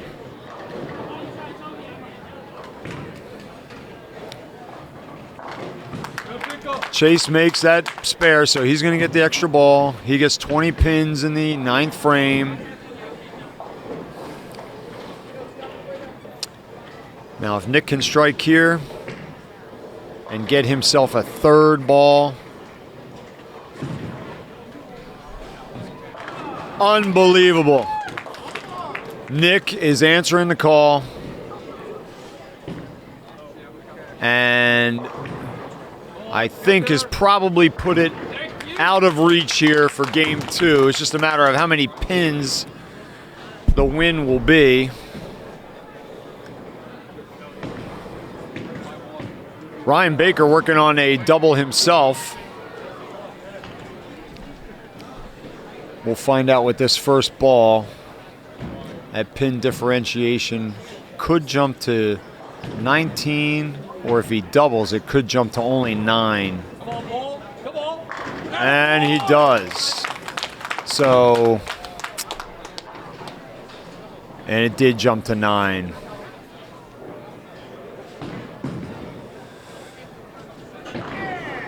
Nick does everything he can. Nick strikes out. Nick puts a 247 spot on the board. Just a phenomenal first 2 games by Nick Custer. Hopefully it won't be lost on a huge finish here by North Penn and Nick Custer. Nick gets an 8. PW is going to win this by 1 pin. Unless Ryan misses this, but PW is going to win the game. And you know what? Doesn't matter if you win by 1. Doesn't matter if you win it by 1,001. PW is going to get a win by 1 pin. He converts the spare. Finishes a strong game. Not in any Ryan 224, but PW is going to win that game 941 to 940 over North Penn. And the match is tied at 1 game to 1. Charge your battery real quick. Give me 1 second. I'll just see. I got it. Okay. I just got the tape rolling. Take a break. Do your thing. Thanks.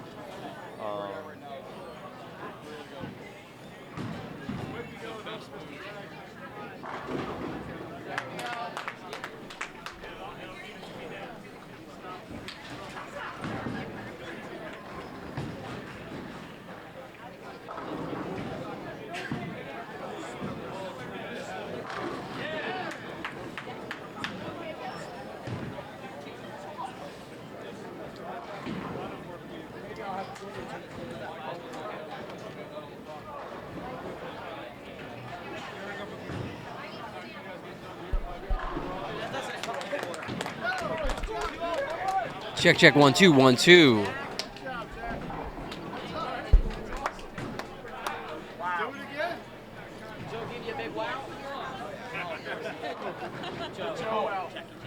Joe Welch.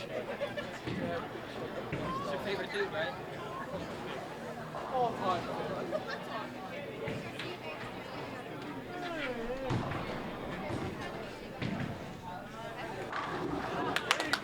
Right where you left off.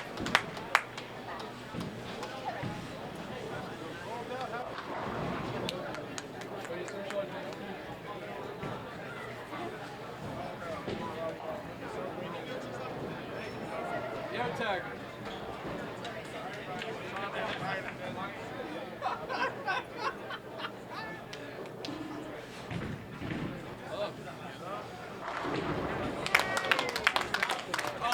Oh yeah.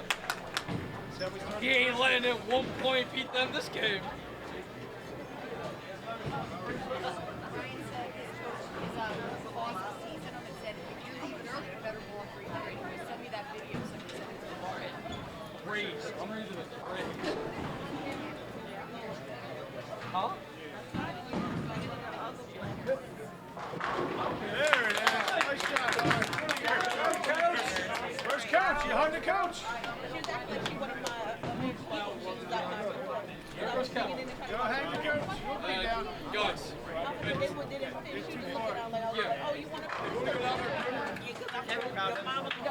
Kevin's bringing it back. I don't think Kevin ain't doing that. Yeah. Kevin's talking to him right now. Stop it.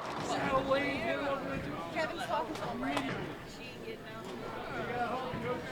He might come down. No, he's not. Yeah, guys. Now, real quick, just take that.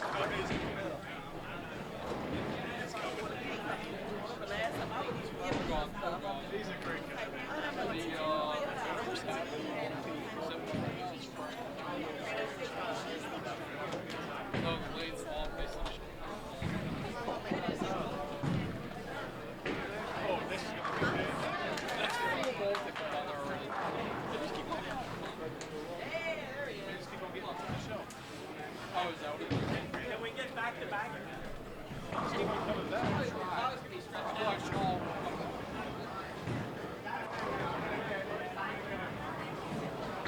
Sooner or later, that gate's going to come down and we're going to smash that gate. They went through a lot of corners. I'm going to get one forever.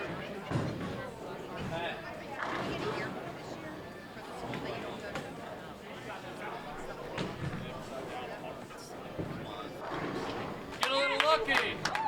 What's up, Jace?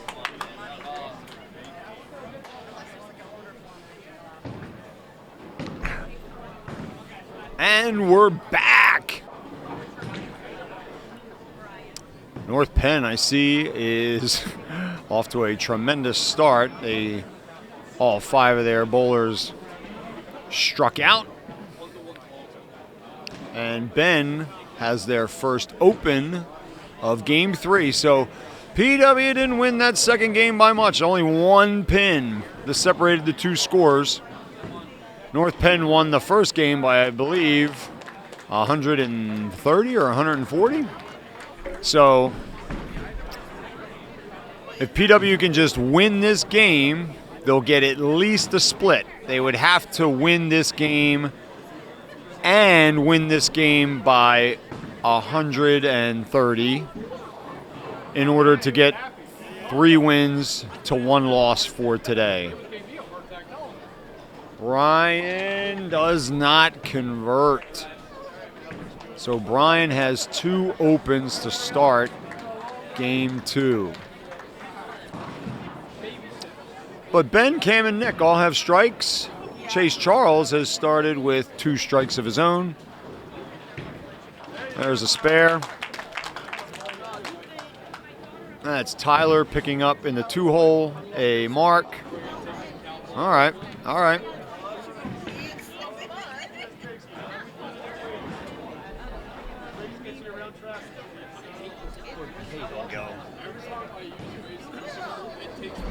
Bob Cahill, the camera guy. There he is. That is a 6 for Kevin Taggart. That's we used to call that a chop when I used to bowl as a kid.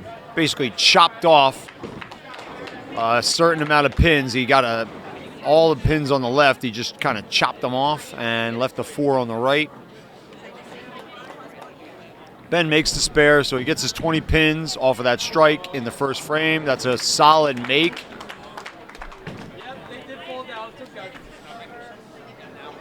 Here's Cam Williams. Comes all the way back. He's got a double to start game 2. 2 PW rollers.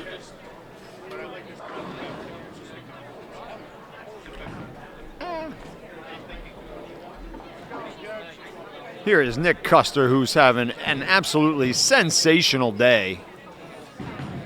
And he gets the kick. A little emotion let out by Nick. A little emotion let out by your announcer here, Mr. Bob Culp.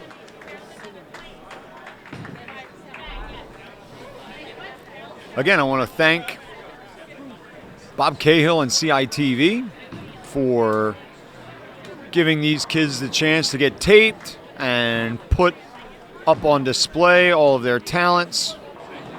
Bowling looks easy, but then you see people coming out on the weekend and weeknights during the summer and give it a go. And not too many people get a high score that these guys get on a regular basis.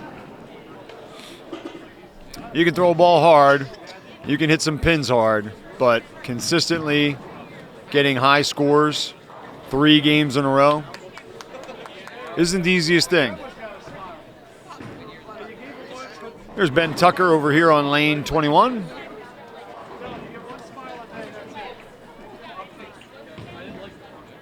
And he didn't drive the ball into the pocket, but he got a lot of pin action, and they're all down. And Chase Charles. Again, it's senior day here at PW. All the seniors were recognized before the match started in a nice little ceremony. Coach Jeff Blizzard wasn't able to be here today because of ill health. There were 8 seniors that were recognized prior to today's match, as the North Penn seniors. I believe there were 4 of them that were recognized as well. All 5 bowlers today for PW are seniors. That's Brian Jung, and there's that stubborn 7. We've seen that a lot. Seen that a lot for Brian today, and he's had mixed results on the spares.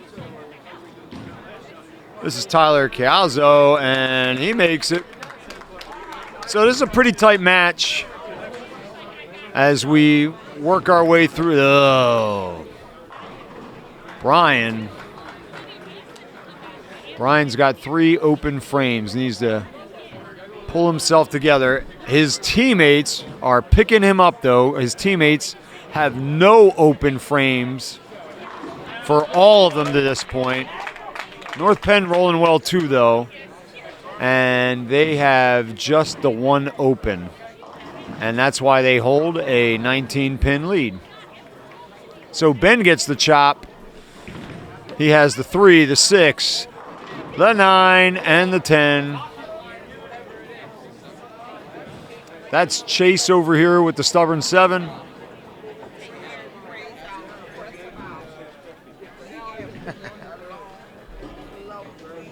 So let's see if Chase is able. Ooh. So Chase does that oh no, he got it. I'm sorry. Again, he blocked my view. I didn't think from the way he turned around that he had made that. Ben picks up the spare. And here comes Cam Williams, who's got a double on his first 2 frames. He would love to get a turkey and match Chase Charles. And here's Ryan Baker, who is starting off this game, much like he started off the first game, where he rolled a perfect game, 300. Oh yeah, if we didn't mention it. You should mention it a lot because not many people roll 300s. You haven't at home, unless your name is Dave Landis and you're the one listening to this broadcast. My brother-in-law, he's rolled many 300s. Doesn't hurt that he owns a bowling alley. All right, Cam's got a tough spare here, getting back to the match. And, oh, nicely done. That's a difficult spare for a two-handed bowler. So he salvages that double. He keeps the mark streak going. And Nick has a chance to match Chase Charles and get a strike and get 3 strikes to start the game. Doesn't happen. Doesn't happen. So North Penn is going to have a slim lead, but the problem is that lead is going to increase a little bit because they don't have an open frame for anyone in the third frame, and PW has one, and it only stays one because Nick makes the spare. Clutch. Nick has been coming up clutch. He's had to bowl with some pressure on him. You know, he sees the scores up top. All the guys that come before him, he knows that by him, we get a cross alley attempt there. Chase is relatively happy with the outcome.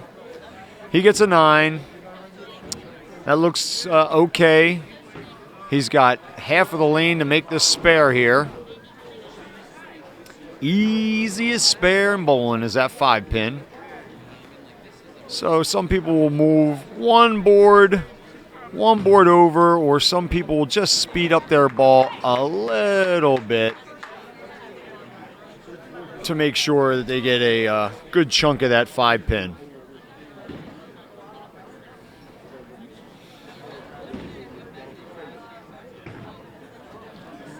And Ben makes his spare.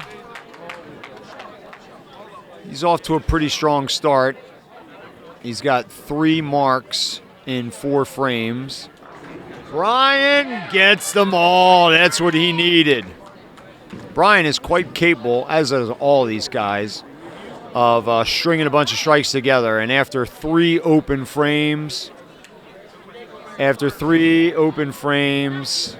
if Brian can string a couple strikes together and make that score jump by 30 pins for a couple frames, that would really, really benefit this PW team. Really benefit.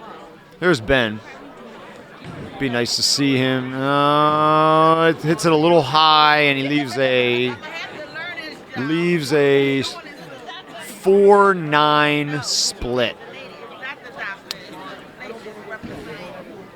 A degree of difficulty of relatively high. Tyler also has a split, and he's unable to get either one of those. So he opens for North Penn in the 4th frame. Ben opens for PW in the 4th frame. And this remains a relatively close match.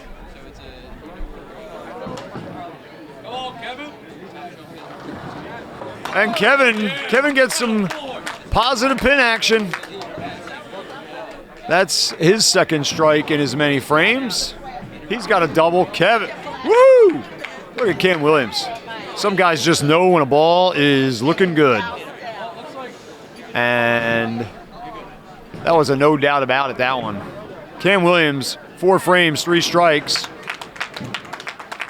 Chase Lechner matches him in the 4-hole and throws his own strike. Got the anchors. Nick hits it a little high, gets a break. He'll take it. He didn't hit the pocket square.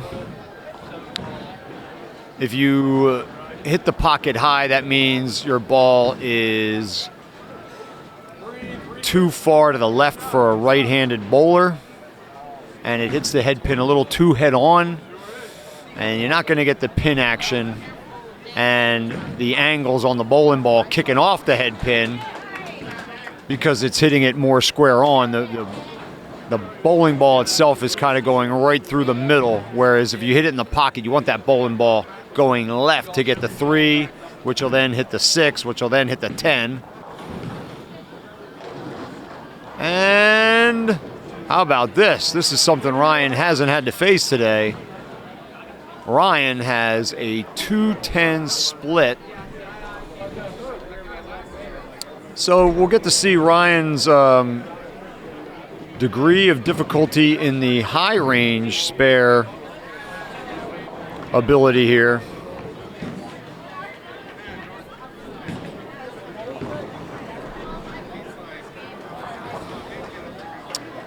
Chase Charles waiting his turn, and he gets he tried to, maybe that was his intention, is try to kick it off that left side wall and have it bounce all the way back and get the 10. So Ryan has a very rare open, and because of that, we're talking about a 4-pin differential. Slightly North Penn lead, ever so slightly. Ben has the 5 in the middle for the spare. Chase Charles gets a 9. Knew that he wasn't getting a traditionally strong strike, turned his attention away from the pins, only to find out that had an actual chance at a rolling pin strike. Ben lets it out. Let it out, Ben. Let it out. That's right. Nobody likes missing that 5. Now, Chase Charles takes a lot of velocity off of that ball. He goes all the way from the first board on the left, or actually the first board on the right, to the first board on the left. That ball saw a lot of the lane.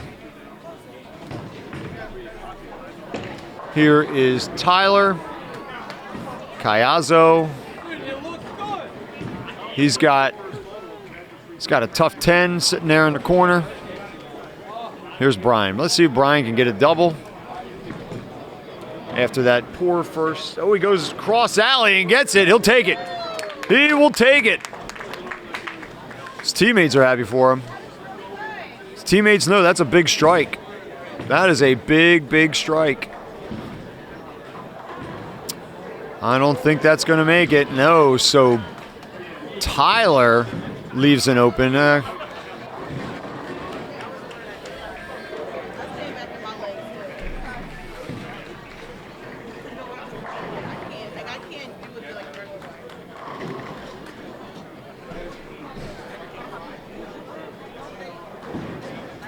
Here is Kevin Taggart. And Kevin has a 9. He's going to have a 1-pin spare. Ben picks up the spare. Keeps the marks going. If you can just keep from the opens, you give yourself a chance. If you get a lot of strikes, your expectation is that you're going to win. If you get more strikes than the other team, your expectation is that the win will be there. You know, if you're the team that has more opens, you certainly can hope that you win. You can certainly want to win. Cam Williams. Never get tired of saying that like that. Cam Williams has 4 strikes in 5 frames. Great effort here. All right, there's Chase Lechner. Lechnering, you know that he's a pretty solid bowler himself. Nick hits it a little. Oh, he gets it. He gets it. That's a big frame for PW. They go through the 5th with 3 strikes and 2 spares. They all get a mark. And they hold. Well, we'll see. If Ryan gets a strike here, North Penn will hold a one pin lead, and that's what's going to happen. So North Penn's going to go in. We're halfway through game 3. We're 1 game apiece, and right now we are 1 pin apart.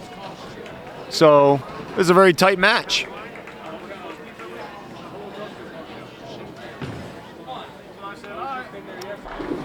There it is. Gets the kick on the 10.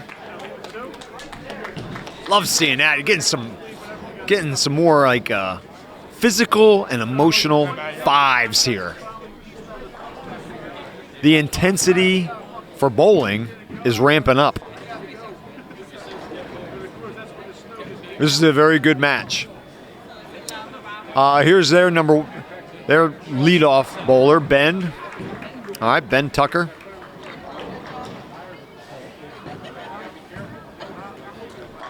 Ben gets a strike. Most bowlers have a 5-step approach.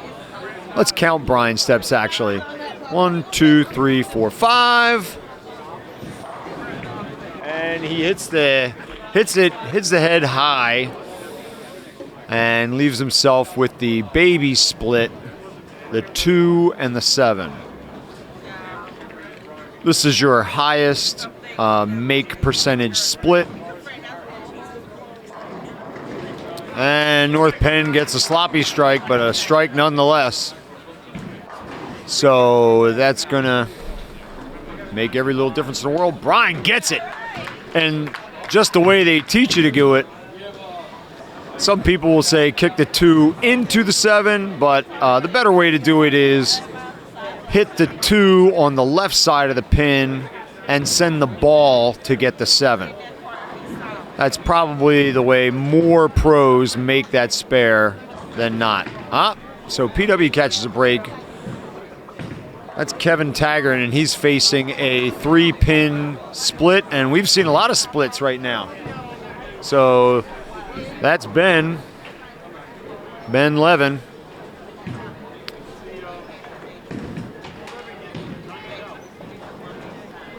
Oh my goodness. That was a phenomenal attempt. That pin, that 6-pin could not have missed that pin by much. Ben makes the difficult, well, I shouldn't say difficult. He makes the difficult shot, but it's one of the easier splits. But he made it, and that's what's important. Here comes Cam, he's working on a double. So PW has a streak of 10 frames in a row with a mark. And it's got a chance to stay alive, a much better chance anyway. Cam avoids that nasty split. He's got the 4 and the 7. Here's Ryan Baker. And Ryan Baker gets a lot of pin action, but nothing knocks down that 10 pin.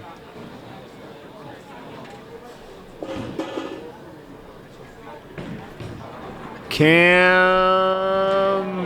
misses everything, disappointingly. Had a great game going. Still has the opportunity to score well in this game, but an open right in the middle of the scorecard is, and you never want an open, period, but doesn't come at a great time as this game sort of goes back and forth by just a few pins. But there is Mr. Consistency, Mr. Clutch, Nick Clutch Custer. He keeps picking. I'll tell you what, someone better get him some dones after this, because there have been a couple just individual frames where Nick has carried PW on his back. He just keeps pulling through. Whatever the pins they need, whatever the outcome PW needs, Nick has done it.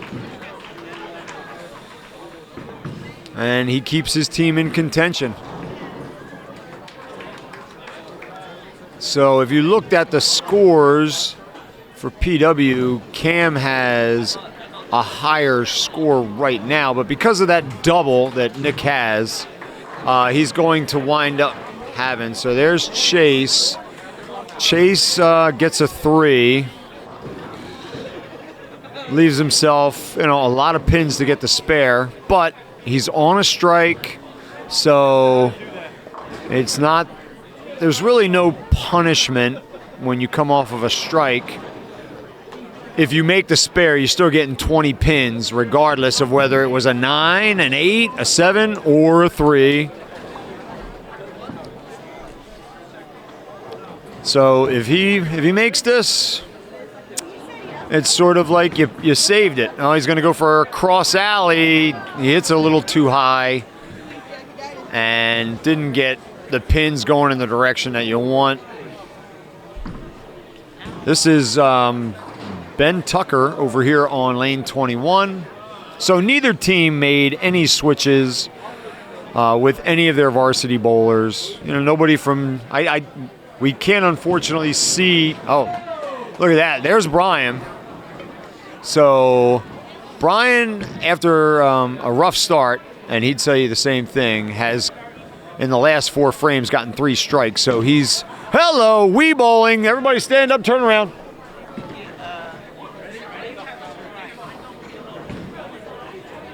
The ball came backward. Wee bowling, you stand up, everybody spin around. Oh, yeah. All right, Ben gets a strike, much needed.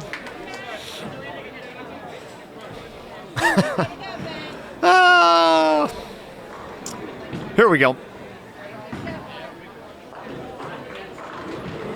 Good solid ball from Tyler.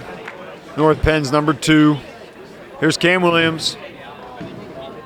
See if he can get right back on track. He's out of 7.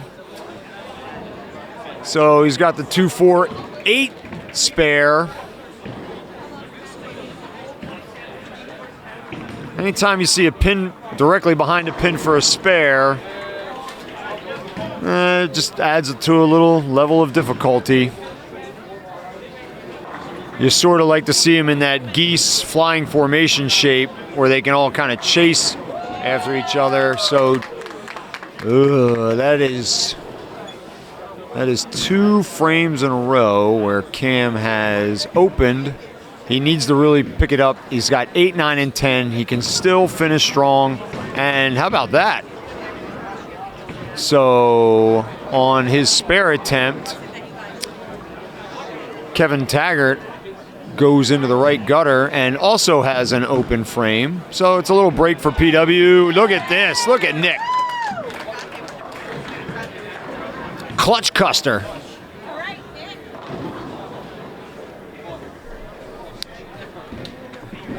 Chase Lechner.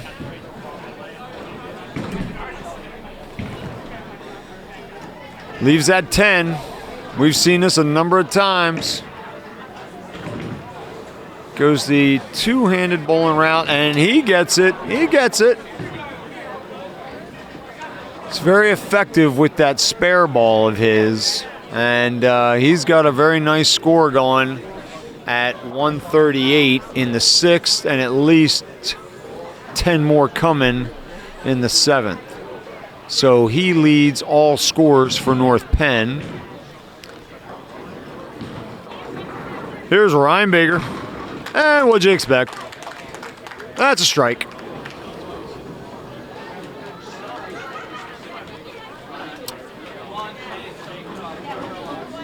This is a tight match. So the differential has the score PW by 21. PW had 2 open frames though in that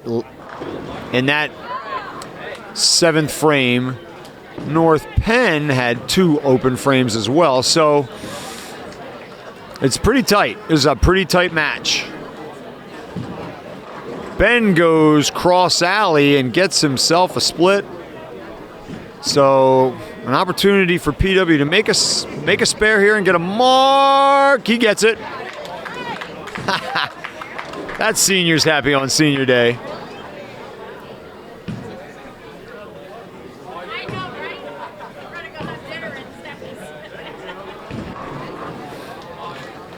Ben's going to try to do the same in the leadoff position for North Penn. His task is a little taller. He's facing the 5-10 split. And he's going to get 1. So an open for North Penn. Good battle here in the boys. You guys got a good match to watch there at home. And look at that, Brian Jong with a double. That looks good. So a good start here in the 8th frame for PW. And there's all 10 for North Penn. That's 3 in a row. That's turkey for Tyler.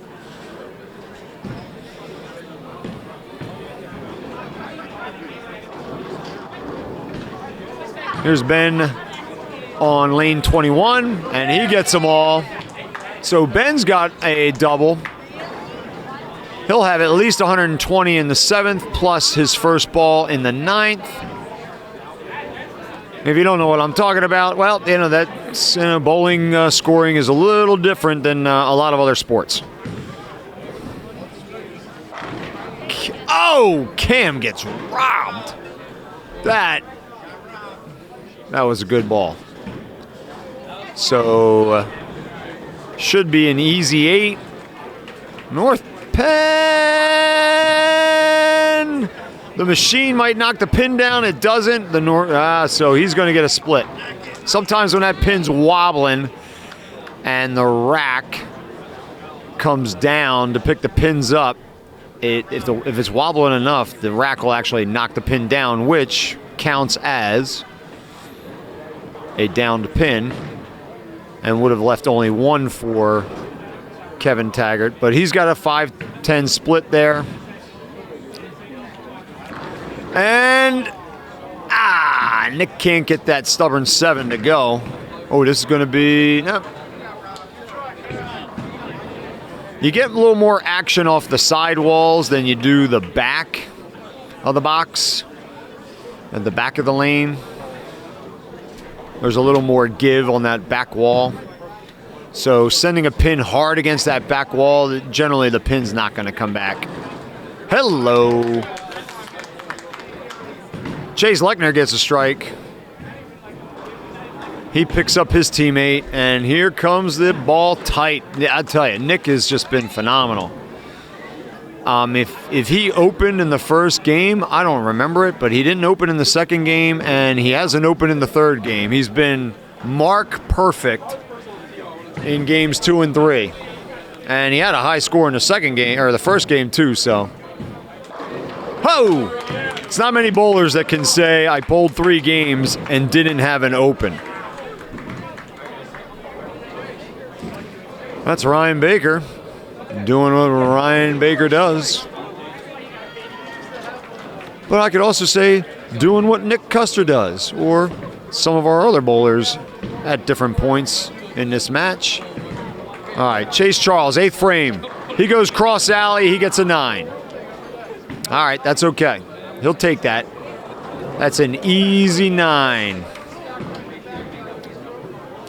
5-pin walk up, or 5-step walk up approach for Ben Tucker, and he's got just the 2 left. So both leadoff bowlers get 9 and are facing a 1-pin spare.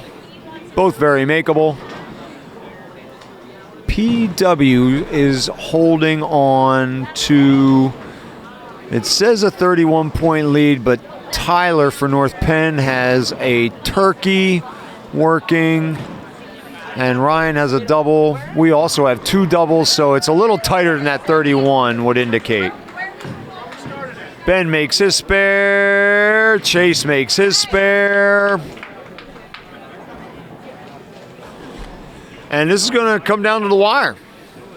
I was at the girls' basketball game where PW, I guess you could call it an upset because Abington was slightly higher ranked at the time, but PW girls' basketball won over Abington basketball in a 1-point game last night, which was exciting to be at. And here I am the next day getting to call for you this exciting varsity boys match between North Penn and PW. Oh! It looked like that 3-pin went and hit one of the pins that was coming back to get that 8 or that 6. I'm sorry, the 6. That happens, but you hate it happening right now. All right, so Kevin Taggart is facing a baby split. This is big. This is big. He's got to make this. And he does. PW's got a lot of marks, not a lot of strikes per se in the last 6. So the last 6 frames, they've got 2 strikes, but 4 spares, and that's going to go into the gutter for Kevin. That's an open door for PW. So let's see if Ben capitalizes, and Ben does. Ben puts a 3-strike spot. That's big. That's big. So you just saw the point differential jump 52 in favor of the Colonials, with 2 bowlers left for each side. Tyler for North Penn, Tyler Caiazzo, is sitting on a 4-strike sequence. So he's there's a lot of pins there. And from the look of it, he turns around, and yes, there's 2 pins left for Chase. Here's Cam Williams, come all the way back, he gets it. Cam gives the appropriate release of emotion there. Cam, who also plays football, multi-sport athlete.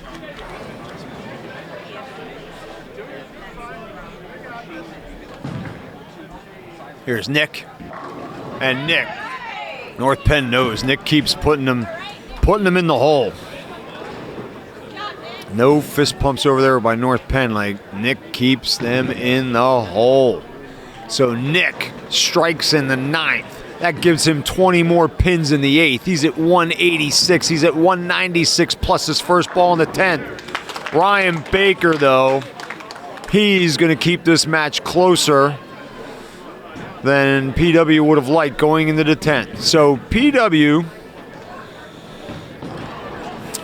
North Penn has 2 bowlers that are working on at least 3 strikes. PW has just 1 bowler. Oh, thank goodness, thank goodness. Again, I think PW, if certainly all 5 of these guys mark and get their extra ball in the 10th, I don't think North Penn can catch them.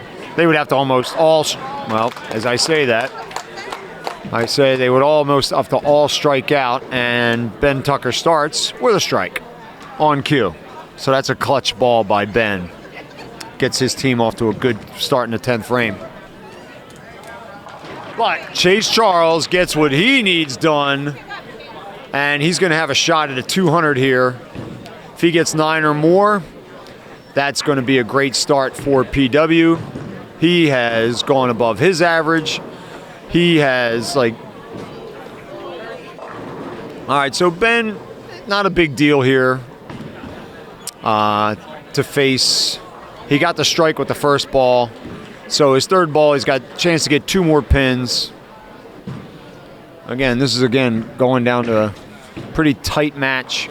So certainly North Penn would like to see at least one of those pins go down. Chase takes advantage of the extra ball, and he gets 8. So he's going to finish with a 199. How about that one?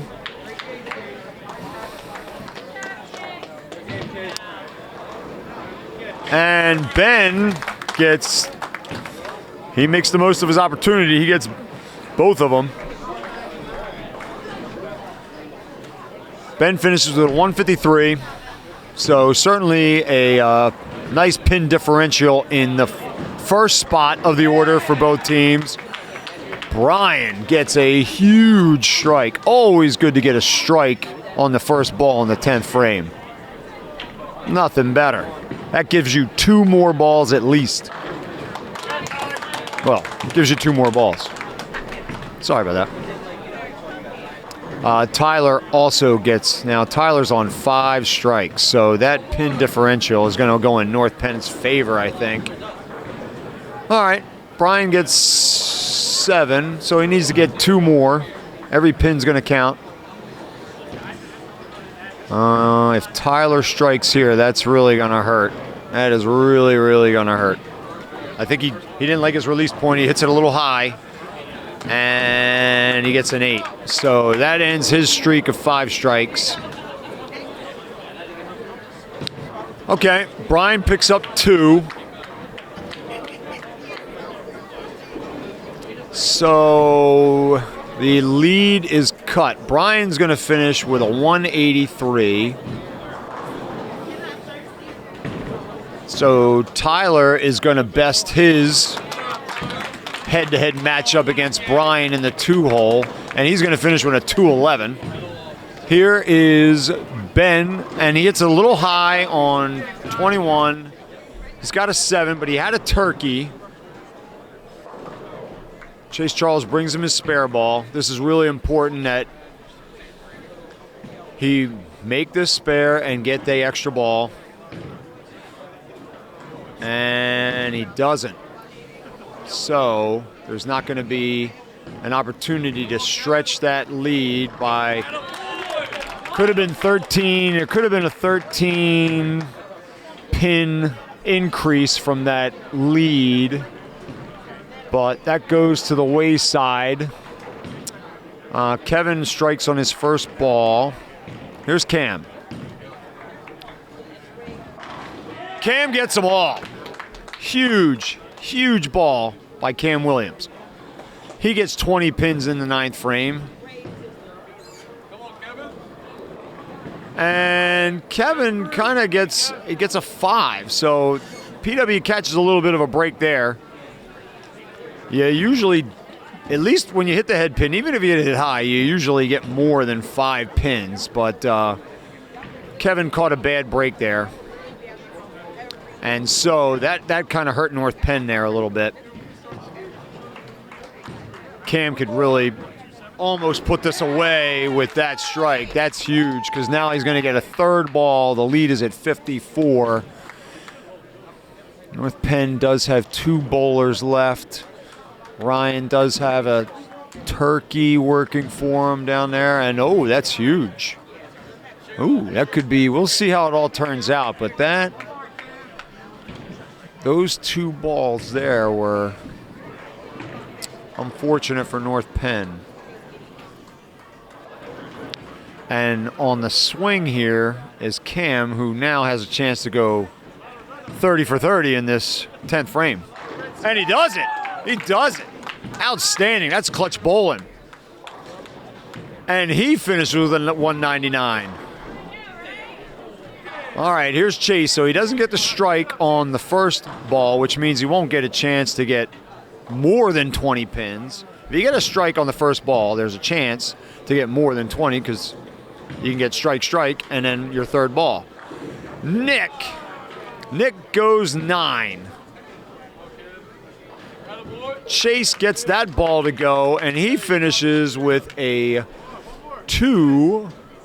Well, he's going to finish. He's got an extra ball, so he's at 207 now. This is every pin. Oh, Nick does. That's perfect. That's just perfection. Textbook, as they say. All right. Chase does his job. He gets, he makes the most of a 9th frame. He finished with a 217. So if you go bowler by bowler comparison, PW bests North Penn bowler 1. North Penn bests bowler 2. Nick gets all 10. What a day. That might be his high series. Nick goes 226. I don't have all of his scores in front of me, but there's a chance. There's a chance he's chasing 675? Maybe 700? I don't know. I'll have to get the scores for you. PW is sitting on we'll see what Brian does on this first bowl. He gets a 9. That would have been huge if he'd have gotten the strike there. So that may have done it. Not getting that strike. There would have been 30. There would have been another 30 there. plus another 20 plus another ball. So it looks as though PW is going to win this second game. So they're going to take 2 games out of 3 in the game-to-game head-to-head matchups, but they're going to lose the total pins because North Penn won by such a huge differential in game 1. But they're going to get a split against a very good North Penn team. So North Penn boys are going to finish, well, gotta let Ryan determine that. But as you see from PW came 12 pins away from finishing from their 4th 1,000 game. They've had 3 1,000 finishes as a team this year, so they're 12 pins away. Terrific effort by all 5 bowlers. All higher, although I don't know about Ben. He's been pretty hot lately, so I think he's probably had a higher average than 181. But if it's lower than his average, it's not by much. And the other 4 bowlers are all an uptick to give him that 988. And here's the last ball from the varsity match today from Ryan Baker, who earlier had a 300. He gets a cross alley strike, only fitting. Gets a nice clap. And we are going to finish here. PW is going to take game 3 by 26 points, 988 to 962. PW takes 2 of 3 games. North Penn's going to take the total pins, so they're going to split 2-2. I enjoyed calling this match. I hope that you give us a thumbs up. Give CITV more than anything else. Give CITV and Brian Cahill a thumbs up for covering this match. Again, great day for the seniors. Here comes Coach Kate Gear. Write down some scores. Again, she's been very busy today. We've had split bowling, which is very unusual. I'm anxious to hear how the girls went. The girls who are in first place need to keep putting up wins in order to stay in first place and be in a position to win a league championship. The boys, hey, I think they had a great day here today. I think North Penn is a little stronger in the standings without having seen them myself. And I know that they got one of the best bowlers in the league, if not the best bowler, in Ryan Baker. He showed today. Ryan Baker easily over a 700 series today with that perfect game 300 in game 1. But we saw some great bowling by all the seniors: Chase Charles, Brian Jong, Ben Levin, Cam Williams, and Nick Custer, who was outstanding in the 5-hole today. So the coaches are reviewing scores, adding up some totals. And we're going to break off our feed. Again, leave us some positive feedback any way you can. Call the high school, say thanks for broadcasting bowling on CITV. That'll get us out here again someday. And thanks for watching. Take care, everybody.